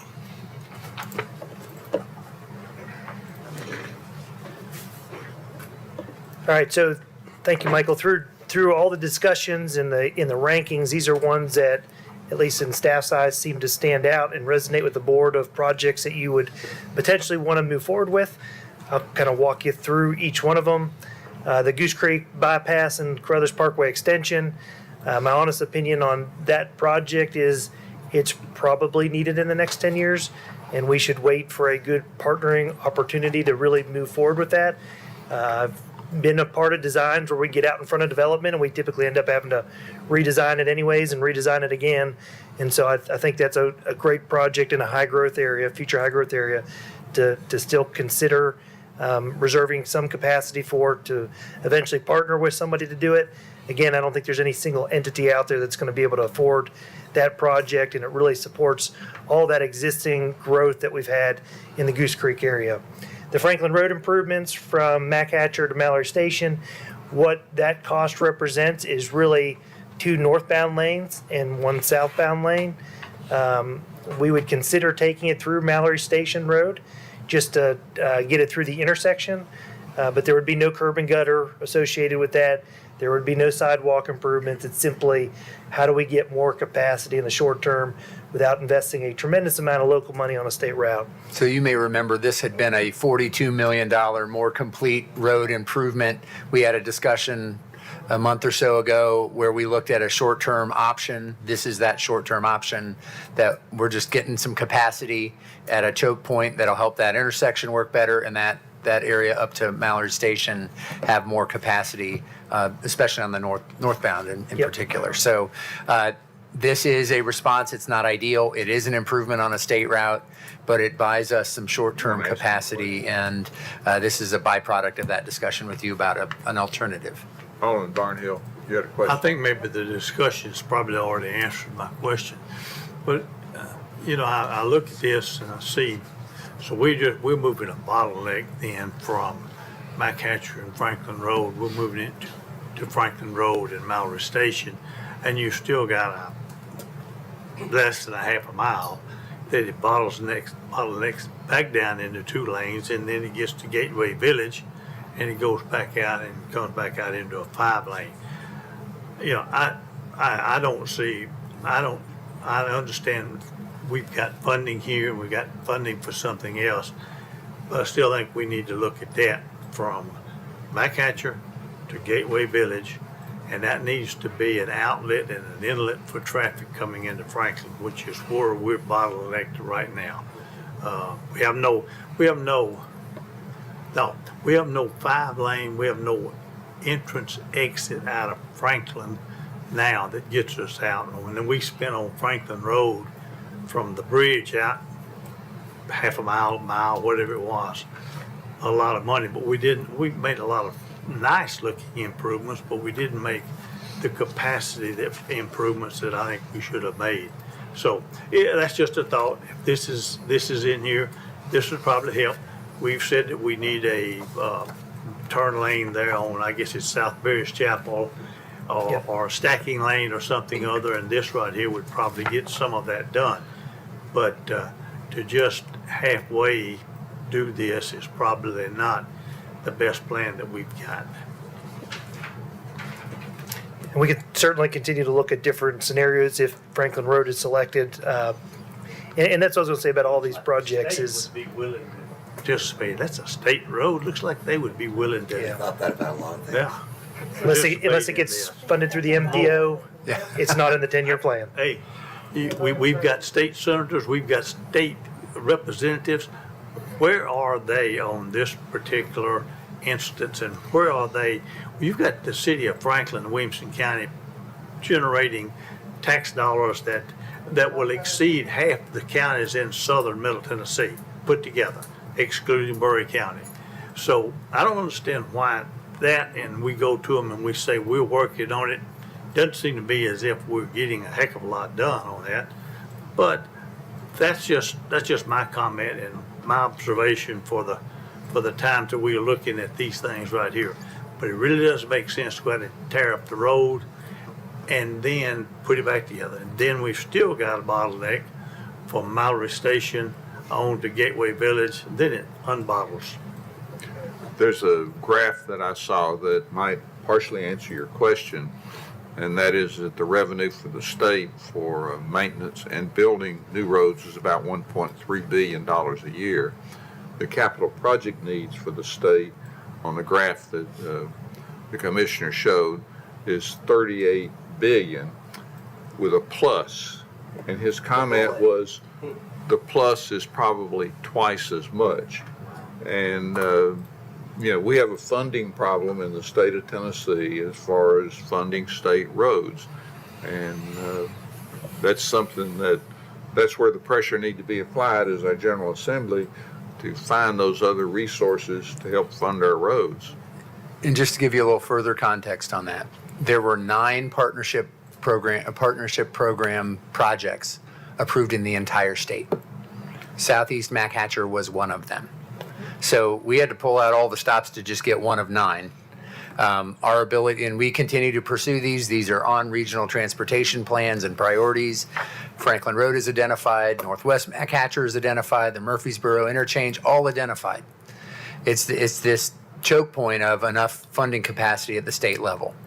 And I think what our challenge is decide strategically where we need to put money in to make some difference in the short term, where we can partner and push as much as we can to get those opportunities. But it's a balance, and it's an uncertainty about where you're going to be able to do it until the state gets more capacity. They are moving in that direction with the P3 partnerships. I think they're still looking to see what that will generate and what that will free up in terms of capacity. So there is potential there, but we're not there yet. And so that's where we are at in the kind of the policy crossroads that you're at, is how far to go and how much to do. And that's, I think, why we put on the table at least a short-term fix that helps us maybe in this 10-year window to make it better. It's not the best it could be, but it's better. And doesn't get us too far in front in spending money on state routes. That's a tough call. And we're trying to strike a balance with you and where we allocate these dollars. Yeah, and just another side note, of the statewide partnership program, if I remember the number correctly, there was $278 million raised, and 50 million of that was our money. You want to make a comment? Alderman, To that. Yes. Alderman Berger, you're recognized. First of all, I think we revisit this funding. The state is going to, you're right, Eric, they're talking about how to revisit how TDOT works. We will have a new governor next year. The legislature will hopefully start addressing how TDOT is funded with some parameters and maybe some wiggle room to do some different things. The 3 Ps, public-private partnerships, really hopefully will take off and help. But I think some of the adjustments that they've been talking about making are coming. My question to you would be, how many cars can we calculate and do a study on how many cars? I mean, we already have, maybe we already have this. How many cars go up Franklin Road and turn right onto Mallory Station and not continue? A lot. A good number. Yeah. So I would be for doing this at 14 million, just to get that capacity to get them moving on Mallory Station. Because every single time I go up that road, and I go up there quite often, I see a ton of cars just turn right. And since we got that that other turn lane in there, it's a huge help. But I would be definitely for moving this ahead if we have enough capacity that we think is going on to Mallory Station rather than going up to Moore's Lane. Yeah, and I would do a right turn lane onto Mallory Station. I'd Another probably one? look at doing a double through lane that tapers down, merges Yeah, down. two. So I'm getting them through the intersection, increasing intersection capacity. You have that kind of traffic jam that happens, but it'll move vehicles better. Yeah, because they're only going to go down to the 2 lanes for a while, Mhm. and then they'll be back up It'll again. back up. Paul, give us a timeline on the 14 million, the scaled back Yeah. short-term project. That's a What good would the idea. timeline be to deliver that generally? It's really hard to say. It's going to determine how much property we have to buy. We don't have a survey at this point.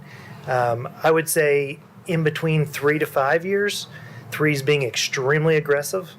I don't know how many utilities we're going to hit, how much right-of-way we're actually going to have to buy.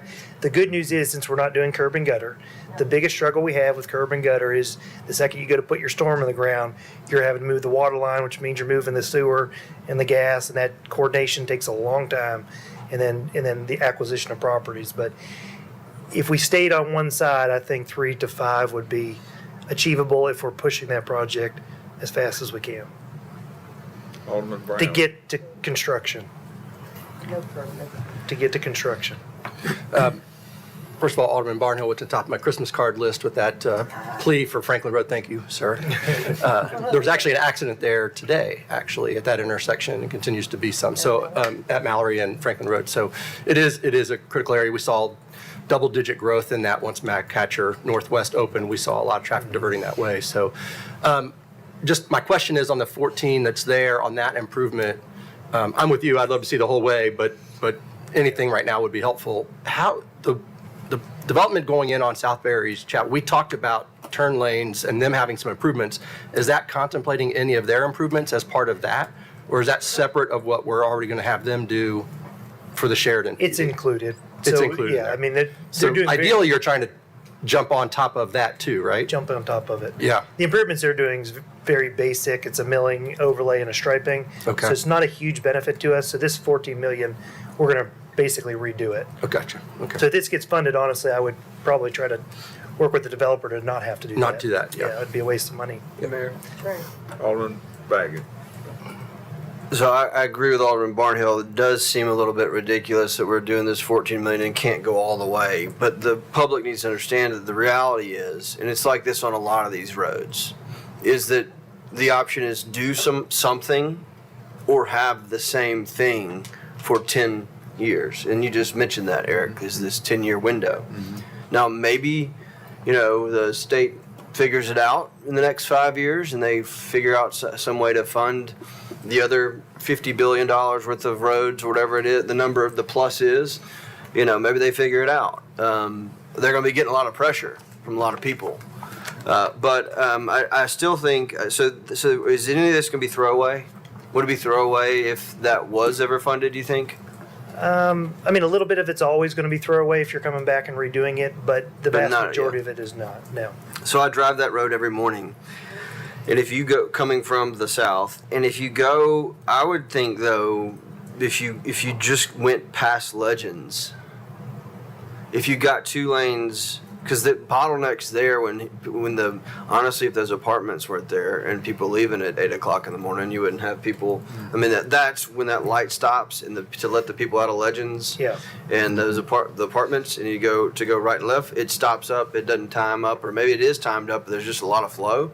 So if you can get 2 lanes through there faster, Yep. then even if it went down to 1 lane, you don't ever get stopped up, really. I mean, yeah, sometimes there's someone turning left onto South Berry's Chapel, but it's not like the problem. Because so once you get to that 1 lane, then you're really fine. You're fine all the way. I mean, you really are fine. Some people, that right turn lane's fine. So I would even look at a even smaller scope that might be even easy. And I know there's a lot of right of way there already in between Legends probably and Matt Catcher now that we've already got. So I would look at that too. I'm not saying. I think what I'm looking for in all of these, and you have more projects to talk about, so we'll let you do that. But is that we need quick fixes because TDOT is not moving quick, and they don't plan on. It doesn't sound like moving. It sounds like every time the mayor reports back, they're just reiterating the bad news. They're just saying it a little bit different. The numbers getting a little bit higher, and our citizens are looking at us saying, why are our state roads backed up? And why haven't they spent money on these roads? And we've got $300 million worth of roads in this budget right here, or in this capital plan. That's some of the most that we've seen in a capital plan, probably for the city of Franklin in a long time. So we need quick fixes like that, like right turn on margin, but you've got other projects that I'm excited about hearing, so I'll let you finish Let me that. clarify one of your comments. Okay. TDOT will spend all the money that they can get. The problem understood. arises from the funding source, which is the General Assembly. That's a fair thing. I don't think we need to pile on. I understand. TDOT. Yeah, that they're is doing fair. their best. That's fair. So moving on to the, I've got the vice mayor wanted to make a comment. Yeah, I just wanted to follow on something Alderman Baggett had just said, is whenever we're doing these road improvement projects, and you can speak to this, or Eric can speak to this, Mayor Moore, you just came out of our meeting today, we're always trying to build to the TDOT or state standards for these intersection improvements so that there's not tear out that's required, so that we're minimizing that expense that we're having to throw away. And I just wanted the public to hear more comment on that, is that when we're spending $14 million in these areas where we need these pocket improvements on these road improvement areas, that we're building to the TDOT standards. that's correct. We'll build a TDOT standard and very little of it will be throwaway. Good. We will ensure that. Carry on. Okay, yes, sir. So moving on to the next project is Fire Station 3, which is a total replacement. The next two, I'm going to cover Boyd Mill Avenue and Eddy Lane. Essentially, it's the one unfinished section of Boyd Mill Avenue and Eddy Lane. What we would do is we're showing the full cost of those projects. We would bring back options on both of them of what it is the board wants to do, which could potentially result in a savings, and ultimately work through what that scope is. Both are needed projects. I started Boyd Mill right-of-way acquisition in 2010, and so I'd love to see that one actually get done. And Eddy Lane, obviously with the factory district, has become a priority. Other projects. Alderman Peterson, you're recognized. That the people that live on Eddy Lane really would be helped by just a sidewalk. Because there are always people walking out there and everything. And I don't know how good that would help the traffic on it. But I'm just saying, the people that live out there really feel very strong. And there's some little parts of sidewalks, you know, there's a sidewalk and then there's not, and there's sidewalk and then there's not. I mean, it. Yeah, so what we would do is probably bring back one or two options. One of the options will be exactly what you're stating, with the cost associated with it, and show the impacts on the property owners for the board to actually weigh in on being able to see a design of what it would take to do the project. And then obviously we'd get public support to go out to the public. So in both these projects, we are carrying the most expensive version, just to be conservative, but we will come to you for your preference. So there is an opportunity to maybe free up a little bit of capacity on both of these based on your guidance. Alderman Barnhill. No question, Eric just answered that, because I was looking at Boyd Mill being 10,400,000. That is the max that you've got planned for that. Yes. And what you be bringing back to us is something scale down, or scale down. Yes. Space. Alderman Black. I would wait, but what struck me is Fire Station 3 replacement. That was in our approval list early on, and now it seems like it's being contemplated. No, it's in the list. Okay. And you say, because it's like, wait a minute. I asked you to look at it, and you said you wanted to do it. So it is on there, and it would be in the 10-year window.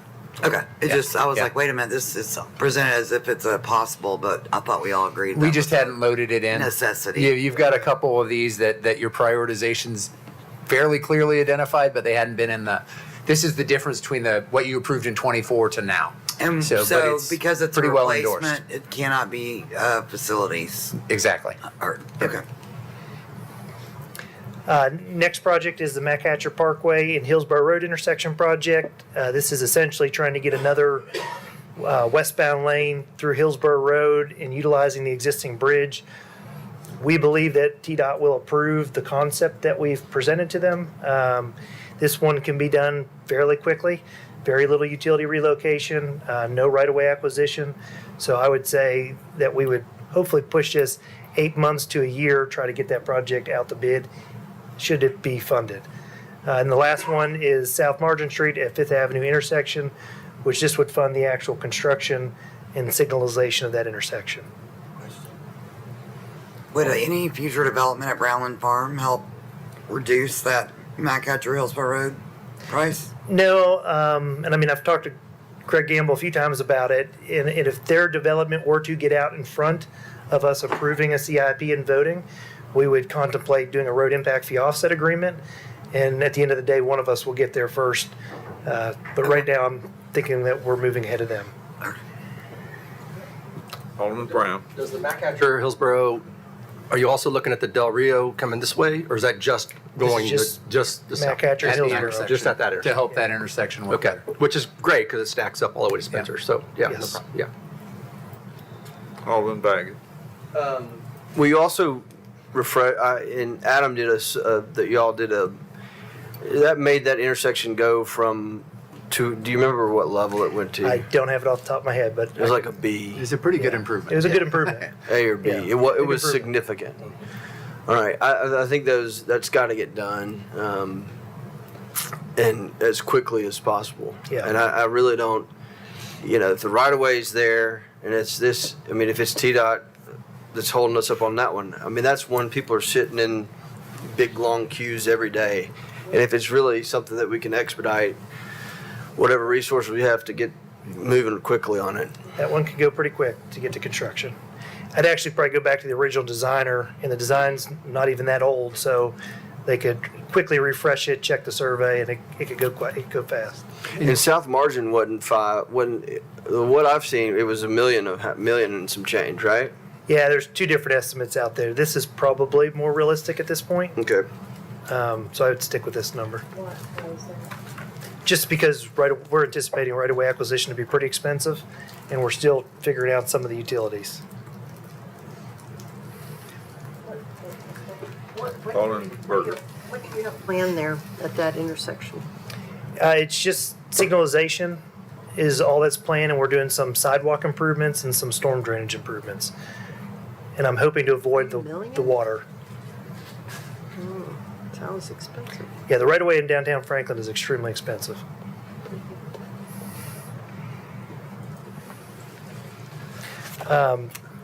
So what the next slide shows is really some of these priority projects, possible priority projects that are falling outside of the funding category, such as Mac Hatcher Northwest, or the 9665 interchange improvement, which is in the regional transportation plan. I believe it's 2035 is when it's scheduled to get actual construction dollars. In an ideal world, we continue to talk to TDOT about it, but we would find out a way to partner with TDOT or obtain federal funding, which we're trying to do, to initiate that interchange modification study. And then the full build out of Franklin Road, which we talked about, Mac Hatcher to Moore's Lane. And then West Main Street has been one that's continuously brought up in the lack of sidewalks that we have there. Alderman Berger. So the 9665 interchange improvements, we were able to get a lot of federal funding from McEwen. Can we start looking for this now? I mean, how do we, are our hands tied to sit on it for a while until we get any movement? We from the state? really have done what we can at this stage in terms of getting it in the regional transportation plan. It's in the 10-year window there. Now, what TDOT is doing is a comprehensive review of the entire stretch of 65 South from downtown all the way down to, I think it's Bear Creek. Yeah. So they're looking at that entirety, including these interchanges.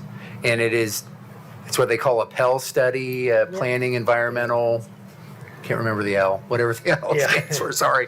But it is designed to be a study into implementation. It is, and so they would want whatever work we do, whether it's partnership or their straight funding or tying into MPO dollars or all of the above, to relate to that plan. And the example they give is the June Lake example in Spring Hill, where it was done as a standalone project and ended up creating more problems than benefit because it didn't look at the comprehensive impact of, if I add this, what does it do to the network? And so the idea is you do improvements that logically fit and anticipate the changes in traffic patterns that come when you add capacity or change a functioning part of the facility of the road. So this is how they want to frame these types of changes on that entire corridor. So we want to be there. We're flagging it. We have the project identified. I think is at least positive that it's on the menu in the 10-year and out to 2035. But as that study evolves, we want to be ready to push it forward. So that was what I was advised is be ready. Keep an eye on that study. You've got it on the list, and then as that study evolves, look for the opportunity to push it. And it's planning environmental linkage. Linkage, that's right. Yeah. Thank you. Yeah, I would say we have to be on this every day, every week, every month, and try to what we need to talk And about again, this. we're doing some spot improvements with the contract you approved last meeting to do some change in the striping there that will provide for additional capacity going on to onto the interchange and going onto the highway. So Notice to proceed will be issued next week, and our traffic engineer is very excited. What is it next week? Notice proceed for the okay. 96 project. Good, all right. Vice Mayor. Thank you, sir. First, I wanted to say thank you, because I know that there's a lot of meetings that we're not in, that Mayor Moore, Eric, Paul, I don't even know, Jonathan, how many more in these meetings, and you are literally fighting for our city to get these road improvements. The next thing I wanted to say is, as Eric, you're talking about being very strategic with this. Is there an opportunity for us to use the lobbying firm that we have used in the past with the city to help us to move these initiatives forward with the state as they are doing each one of these studies to get in front of that? I would even think that there could be a tie-in right now with Williamson Inc., as Mayor Moore just made reference to the revenue and what we're providing here within Franklin regarding the greater Williamson County area and the utilization of a lobbyist or our lobbying firm. We do that. So are they in these meetings right now? Or do they have- Well, not necessarily. These aren't lobbyists. These are transportation folks and engineers and mayors and that kind of thing. But we did use both our lobbying firm, and then we brought on some additional special help with specific TDOT connections, including the former chief engineer of TDOT. So we look at how to add on to that, but that will continue to be part of the strategy. Excellent. Thank you. Alderman Peters. My comment is really just to, it's not a way for us to do. But what I want to know is how on earth did June Lake get built and the things that were connecting to Franklin are not at all? I mean, so that's the kind of question that I'd like to hear answered by somebody somewhere. I mean, not us. I believe it's a direct federal allocation. No, but I mean, and the point of the discussion is that it didn't have the desired benefit because it wasn't done in a broader planning context. But So what that's- I'm trying that was the point what of I'm that. trying to say is, how did they get the federal people to agree to it whenever? Came from Lamar Alexander's office as he was leaving the Senate, is my understanding. Good night. That's interesting. Alderman Brown. In the spirit of the Hillsborough Road, Mac Hatcher, these are things that we've talked about. These are things that we've sort of said, hey, we'd love to have you look at, but you're the brilliant behind this. Are there other $3 to $5 million projects around this city that you would say to us, hey, instead of spending $20 million here, we could do 5 projects across the city and really move the needle on quality of life? Big projects are growth and development. Smaller projects are quality of life for current residents. I'm just curious if you guys were to take a look. I know that the plan goes deeper. And so the question is, this is just us sitting up here with some ideas on some things to move, but if you guys could take a look at this and say, yeah, there's $20 million, we'd love to fix 5 places instead of 1, do those exist? I think the list that you have is really good, actually. Okay. It doesn't mean that there's not other things out there. What'll typically happen is throughout the year as traffic impact studies come through the process, some of these quick improvements get flagged, and we almost immediately will bring them to you, or to Eric first, and then ultimately to you of, hey, we have an opportunity to address this issue. The other one that comes to mind is, it doesn't come without controversy, but is closing lots of medians can have big safety impacts and can help us move traffic. But again, those are typically pretty controversial. And so therefore, we've been doing those in conjunction with development. But if an opportunity that were to pop up, or we knew we could do a quick, fast improvement, we would be bringing it to you immediately. And we do build in a little bit of capacity in the budget to help us do some traffic studies or some intersection studies or improvements. And so we do have some of that. But if you have some capacity, and right now, what we're proposing on slide 20 still has about $4 million worth of unprogrammed capacity. That's something we can think about and allocate as we look at ideas and options. But several of the improvements we've done in the last year or so, we found ways to do it. So it doesn't mean we won't continue to study things and look for opportunities that can be accomplished within a budget or within an upcoming operating budget to do some of these smaller dollar projects as well. So we can kind of look at both as options. And if you don't spend every dollar you have available, that is something we can look at that is both a protection for cost escalation on approved projects, but also can be opportunities for a match on a state grant or a smaller improvement that we identify as we look at things. So that gives you some flexibility. Good. Can I ask one more?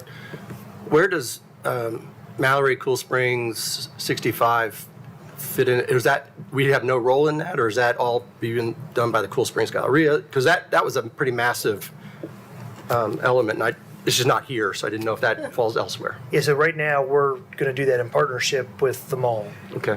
And so they're moving forward with the survey, and they're going to go through the design process, and in partnership with them, we'll get those projects done. Okay. So that's really using the road impact fee Yes. Element, yeah. element to help facilitate projects that don't show up here but help improve the system. And if for some reason they slowed down their development, we'd always have the opportunity to take their design and bring it to you to see if we wanted to proceed with the construction of it. Good. And I'm going to turn it over to Michael Walters Young to talk a little bit about some process improvements.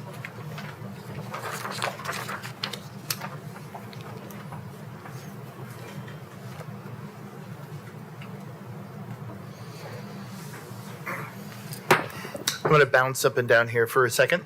So on the screen, you see some screenshots that I'm going to walk you through here. This is an interactive dashboard that we have had for a while.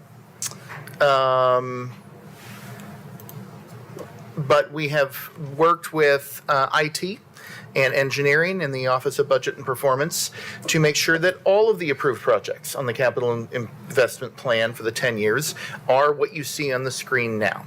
So when you go to the engineering website, you'll be able to see this map. You'll be able to go zoom in as you wish, and you can click on a particular icon. It will pull up that project. In this case, I pulled up East McEwen Drive Phase 4. It has the name of the project manager, the type of project it is, what phase it is in, and then a brief overview of the project and the current project update. But let's say you want to learn more. You can click here for more project details. And it will take you to a new landing page. Use the same software that we produce the budget out of. We have a more detailed location map. We have, again, a summary of the project overview, where it is, the timeline, the contact information of the project manager, the ward representative where applicable, the project documents when applicable, and current spending. So it shows not only what the estimated budget is in the top left-hand corner, but what funding sources have gone to that project to date. Let's say instead of using the map, you would actually like to see this in a list. Well, there are all of the capital projects that you have approved. And anything that you amend that has been talked about this evening, we would develop similar pages and add to it and allow you and allow the citizens to make sure to access these. The Watson Branch Maplewood Culvert Rehabilitation, which was completed, for example, is another one of these projects. So we wanted to make sure that you had this information and that we will ensure to keep it updated and available. Going back to the presentation, we'd also like to recommend a series of additional process improvements. The first would be we would propose that Paul and, where applicable, our office would come in front of you every quarter, just like we do the development activity report, to give you an update of where we are with under construction, right-of-way, and projects that are under design. Paul's team would also like to develop a series of a WADE scoring system for evaluating and prioritizing transportation projects, which then you can have in front of you to be able to judge with the traffic engineer's mind, if you will, for any future project. The final thing we would like to recommend is we update the CIP fully, as you have in front of you tonight, generally whenever. We have tried to do it every 2, maybe 3 years in full where you do project prioritizations. We would like to recommend to you a schedule where you do that every 24 months so that we would do the full financial model and a full prioritization. We'd recommend that you do it in the summer and fall of even years after the budget process is done, which would allow you enough time to be able to really get into it and allow staff enough time, to be honest with you, to get some projects done. And so we think that if we get into that schedule, you have quarterly updates, you have access to the information of those projects, and then you take the time every 2 years to really get more in depth, it will be the most effective use of your time as decision makers, and certainly staff's ability to keep track of the projects and to deliver them. On that second bullet related to the scoring, I think that's really an opportunity for us to hone in on how we evaluate projects, but then also be a proving ground beyond just your prioritization. Your prioritization is still going to matter, but let's also look at where data comes in. And then it also might help us on the higher scoring projects, because you get so many projects, there's a point at which you got to shortlist them. Right. And then we do what we just did on Franklin Road and on Northwest Mac Hatcher, where we say, okay, are there some other options? Are there some lower dollar but shorter term benefit? Is that worth the trade-off? Those kind of things, so we can dig in on some other options as opposed to just always looking at all of the projects all together all the time. So that scoring in conjunction with your prioritization might help us hone in on what I would call a short list. And then we do a little more detailed work and help drive maybe some more creative decision options, ways that we could deliver more quickly for you, or at least have you understand how they fit into the big picture. So in summary, your available revenues still allow you to fund the 36 approved projects currently in your approved list. There's roughly $95.6 million of additional capacity beyond what you have already formally approved. In order to it truly be added and for us to then go out and if we need to design it, if we need to pave it, we need to acquire the right-of-way, we will have you adopt a new resolution of all of those included projects. So the ones that were discussed this evening that are available for funding, we would propose to bring back to you, if you are comfortable with it, at your next meeting on the 23rd for review, and then consider actually approving it at your October meeting. I believe our plan would be to bring that list back at work session. And if you have any additional suggestions of projects that you would like to consider, again, you're playing with about $95 million. So that is how we would recommend proceeding. So the projects you saw on slide 20, you can jump back to there, Michael, that would be what we would provide to you as a staff recommendation at this point. Understanding that you will refine the Boyd Mill and the Eddie Lane projects, because we know that's primarily interested in sidewalk and pedestrian improvements, and there are some options or less costly options within those that you may want to consider. This does provide for some additional capacity that is unprogrammed that can help be both a buffer for any cost increases or, like we talked about, a place to go for smaller projects that arise in the course of the next couple years. So that would be our recommendation. If you have other guidance you want to provide us, we'd love to just get this final update of the update done and kind of land the plane here at the CIP. But look for your guidance to go forward. But this is staff's recommendation based on your prioritization and some additional review of some high impact projects and some lower cost but short-term benefit to help us to bridge some needs in the community. So we'll leave it at that. I would make a quick comment about the process that Paul is going to develop as far as data-driven decision-making and a weighted scoring system. That's probably something similar to what the Transportation Policy Board does with their projects. So I would highly support that, because I think it takes away some of that subjectivity of things that we don't really know, and we can have that data that helps us better understand what projects really rise to the top. In between now and next summer, we'll bring you that formula and have you give us the guidance you want on how you want to weight that, what components you want to see there. So that would be something we would work with you to develop how you want that composed, and then that would be fed into an update of the plan starting next summer. It may be that Max Baker might have had some experience at the MPO. Yeah, there's some GNRC background on that. Okay, can we move on I to? just want to say one quick thing. Thank you. This is a lot of work. Michael Walters, Paul, Jonathan, Eric, everybody, the whole team. This just shows us all of the infrastructure this city has been building for years. If you look back 10, 15, 20 years, all the incredible infrastructure that the city has built, developers have built with development, and what we're planning to do, we're not sitting on our hands. We are building infrastructure. We are moving projects ahead. We're funding them.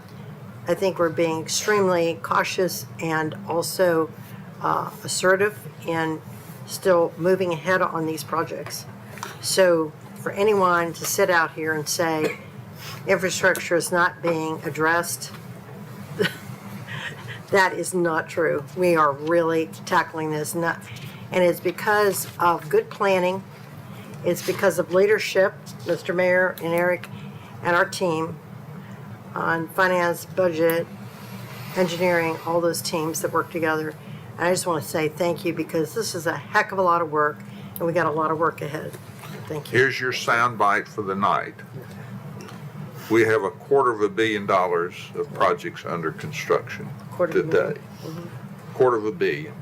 And we have 63 million that's out to bid, and we just finished 80 million. That's the soundbite. Thank you, Mr. Mayor. Thank you, well said. Item 24 is Amendment 1 to the City of Franklin Contract 2021-320 with Tennessee Department of Transportation, City of Franklin, for the purpose of defining landscape maintenance responsibilities along state routes located within the City of Franklin.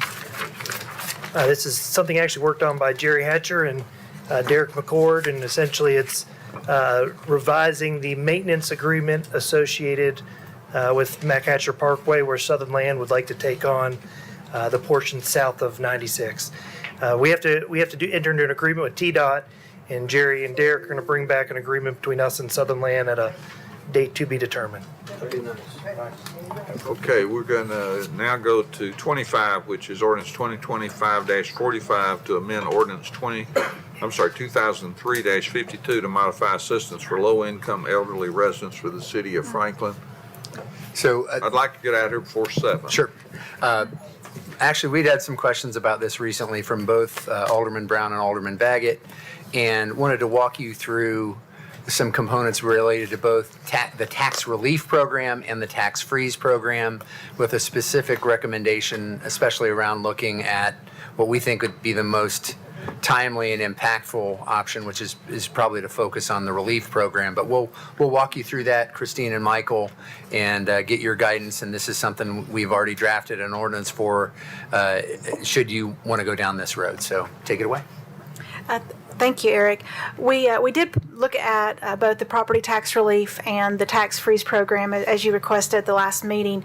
They are both, of course, our tax programs that are in state law, state statutes. The tax, actually, just a little background. The state tax relief program actually began in 1973 at the state level. So these have been around quite a long time, even though the mechanics are different, and they have some nuances to each one.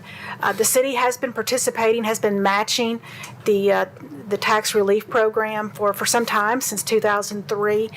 In addition, the eligibility, we do receive from the county trustee that list of eligible property owners, and we do also provide their monthly residential sanitation collection, right now $31 a month at no charge. And so I'll show in a moment, but that is financially the larger of the two benefits that you provide to these folks, is that sanitation collection. Alternatively, the freeze program, it freezes property taxes at a base amount. That base amount is the first year in which a property owner is eligible to participate, and that protects the owner from future property tax increases.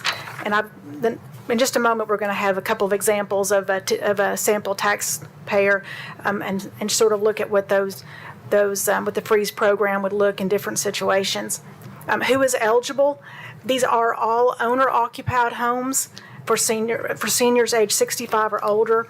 The state tax relief was expanded to 3 other categories, but it's all in the same program. The other ones, 3 categories are disabled folks, fully disabled. There's also categories for disabled veterans, and there's also a category for a widow or widower of a disabled veteran. So there's some nuances within those 4 eligibilities, but it all is considered one program that the county trustee that she administers. The income requirements, and these are for all owners on the deed. So if you have a couple, it's the income of the 2 people on the deed. For the elderly group, that would be all the people on the deed. That is for the property tax relief, it's $37,530 for 2024. The tax freeze does have a higher income limit of $67,460. Those are set at the state level for both of those programs. That is not something that Karen Paris, our trustee, she is using the numbers that are given by the state. And that does change across the state, given cost of living. That does get adjusted, but the property tax relief program is aimed at the neediest property owners. And I certainly won't read all of this to you, but did want to give, probably most importantly, just a couple of examples, because in the tax freeze program, this is something that, in general, there's a more meaningful benefit if you are in a jurisdiction that has a higher tax rate. And that is something that we see on a lot of programs that we have, for several years, we've had the lowest property tax rate for a Tennessee city over 50,000 in population. So we certainly have, we are lower on that spectrum, but there are many counties and cities that have much higher tax rates. And for, in the example of the tax freeze, I wanted to kind of make them a little bit similar, but if you look at a jurisdiction with a higher tax rate, and I just use the example of Mr. Jones, and he lives in a jurisdiction with his tax rate of $1.30 per $100 of assessed valuation. The first year that in his county, and his jurisdiction is part of this tax freeze program, the first year that he became eligible, he applied for the program and was eligible, that established his base amount. And then going forward, as that jurisdiction either changed tax rates or if his assessed valuation increased, there was impacts because that base amount was set, in his case, at $1,625. So in an example in which his assessed valuation had not changed, but there was a 15% increase in the tax rate, let's say his jurisdiction opened up maybe a new jail or a new school and had to hire a good number of employees to staff that capital project, there could be a tax increase. So his benefit with a 15% tax rate increase would have been $250. Similarly, there can be examples of years in which that jurisdiction has a reappraisal, and maybe Mr. Jones's house went up 20% from $500,000 to $600,000, and his increase was 20% for his valuation, but the rollback was not 20%, it was less. And in this example, the rollback was 11% in the tax rate. And so his benefit was $400. So because rollbacks are never perfect, certainly there's, that's a typical situation where the rollback was not the same percentage as the assessed valuation on a single piece of property. So those are some typical examples in a freeze program, and certainly $1.30 is not a. There are some Tennessee cities and counties that have much higher property taxes than $1.30.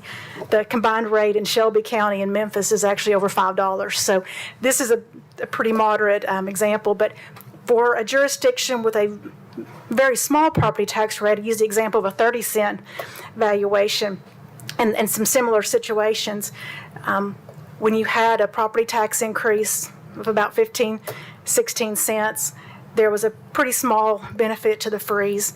Similar, if you have an increase, 20% increase in the valuation and a rollback in the taxes, you have a benefit, but it's a fairly small amount because the property tax that's being levied is a small amount.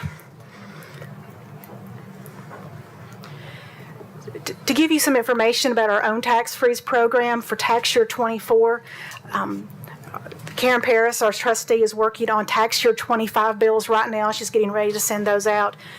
We had 310 properties that qualified.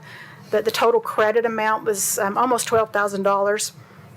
The average city property tax bill for these folks was $291, with an average appraisal valuation of around $360,000. The average tax relief benefit was $38.29, and that's just kind of showing at the bottom that the net impact of the two programs we currently have in place, which is the city tax relief credit, which is matching the state, as well as the relief from the residential sanitation fee, which is $372 on an annual basis, so that the net impact is actually to the benefit of these folks is $118.71.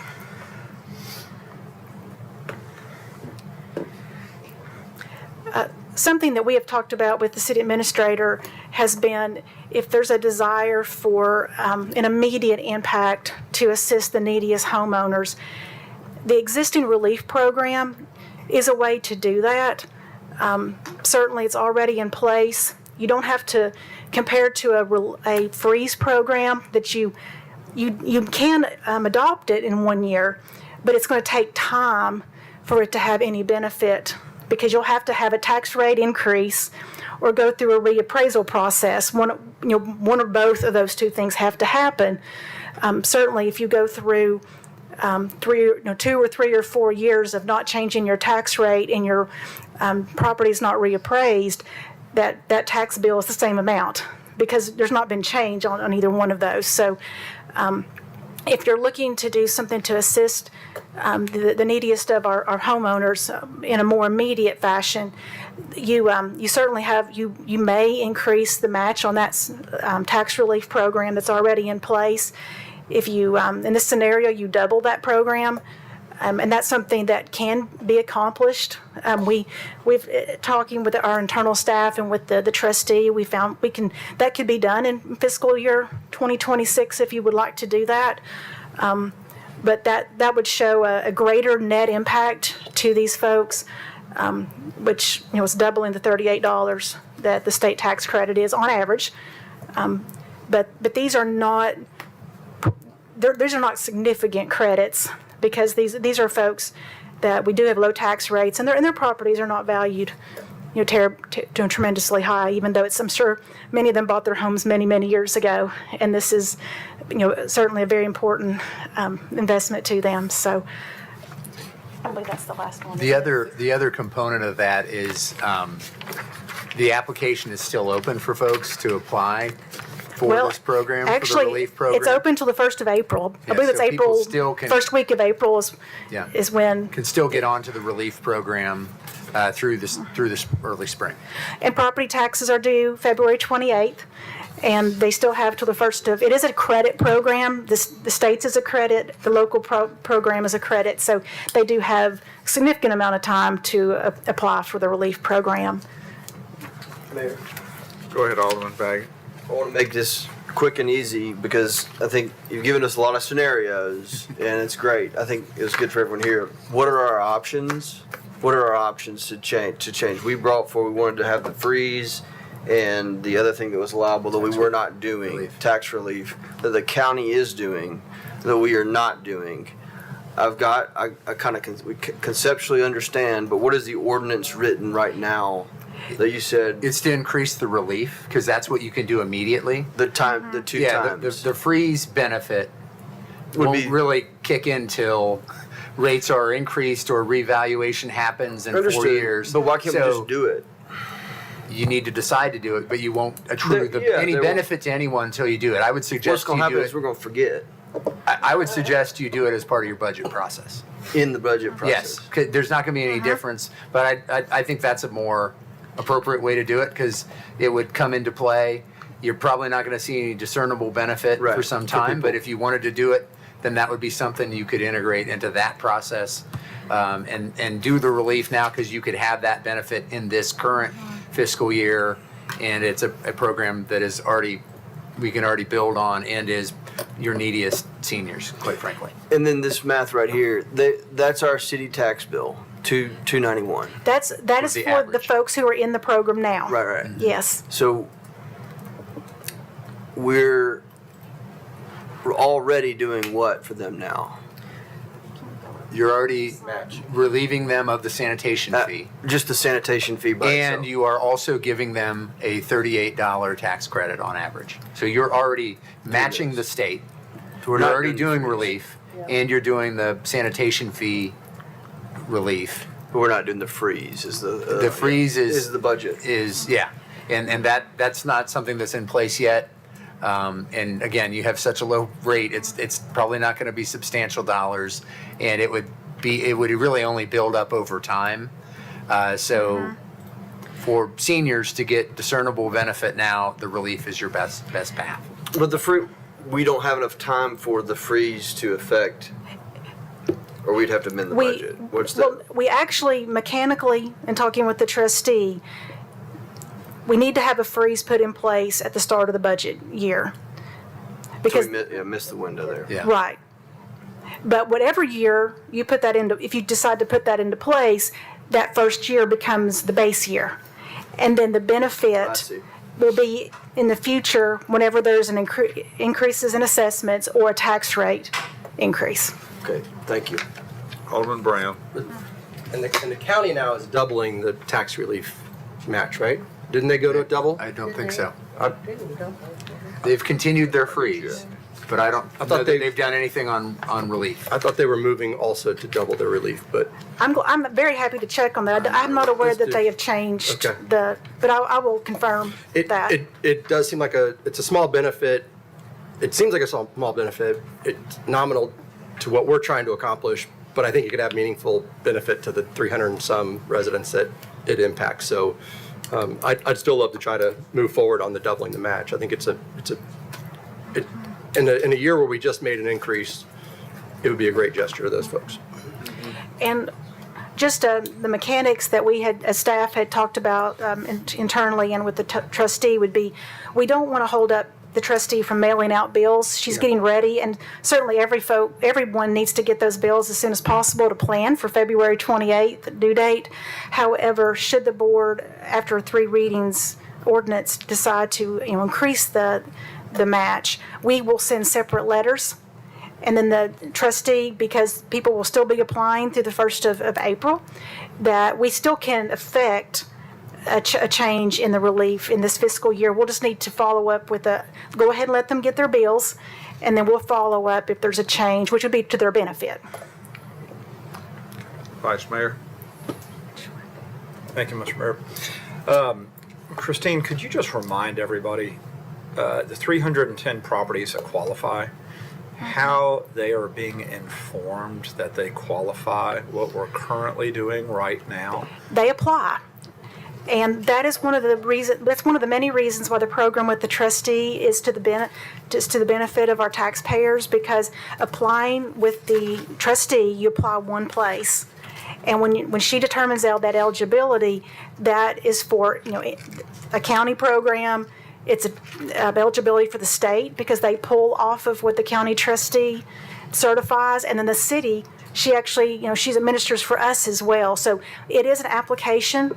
And it's a yearly application to make sure they continue to be eligible with the county trustee. So, and I appreciate those details. Let me kind of rephrase this. Are these individuals receiving a separate type of notification that they qualify for this?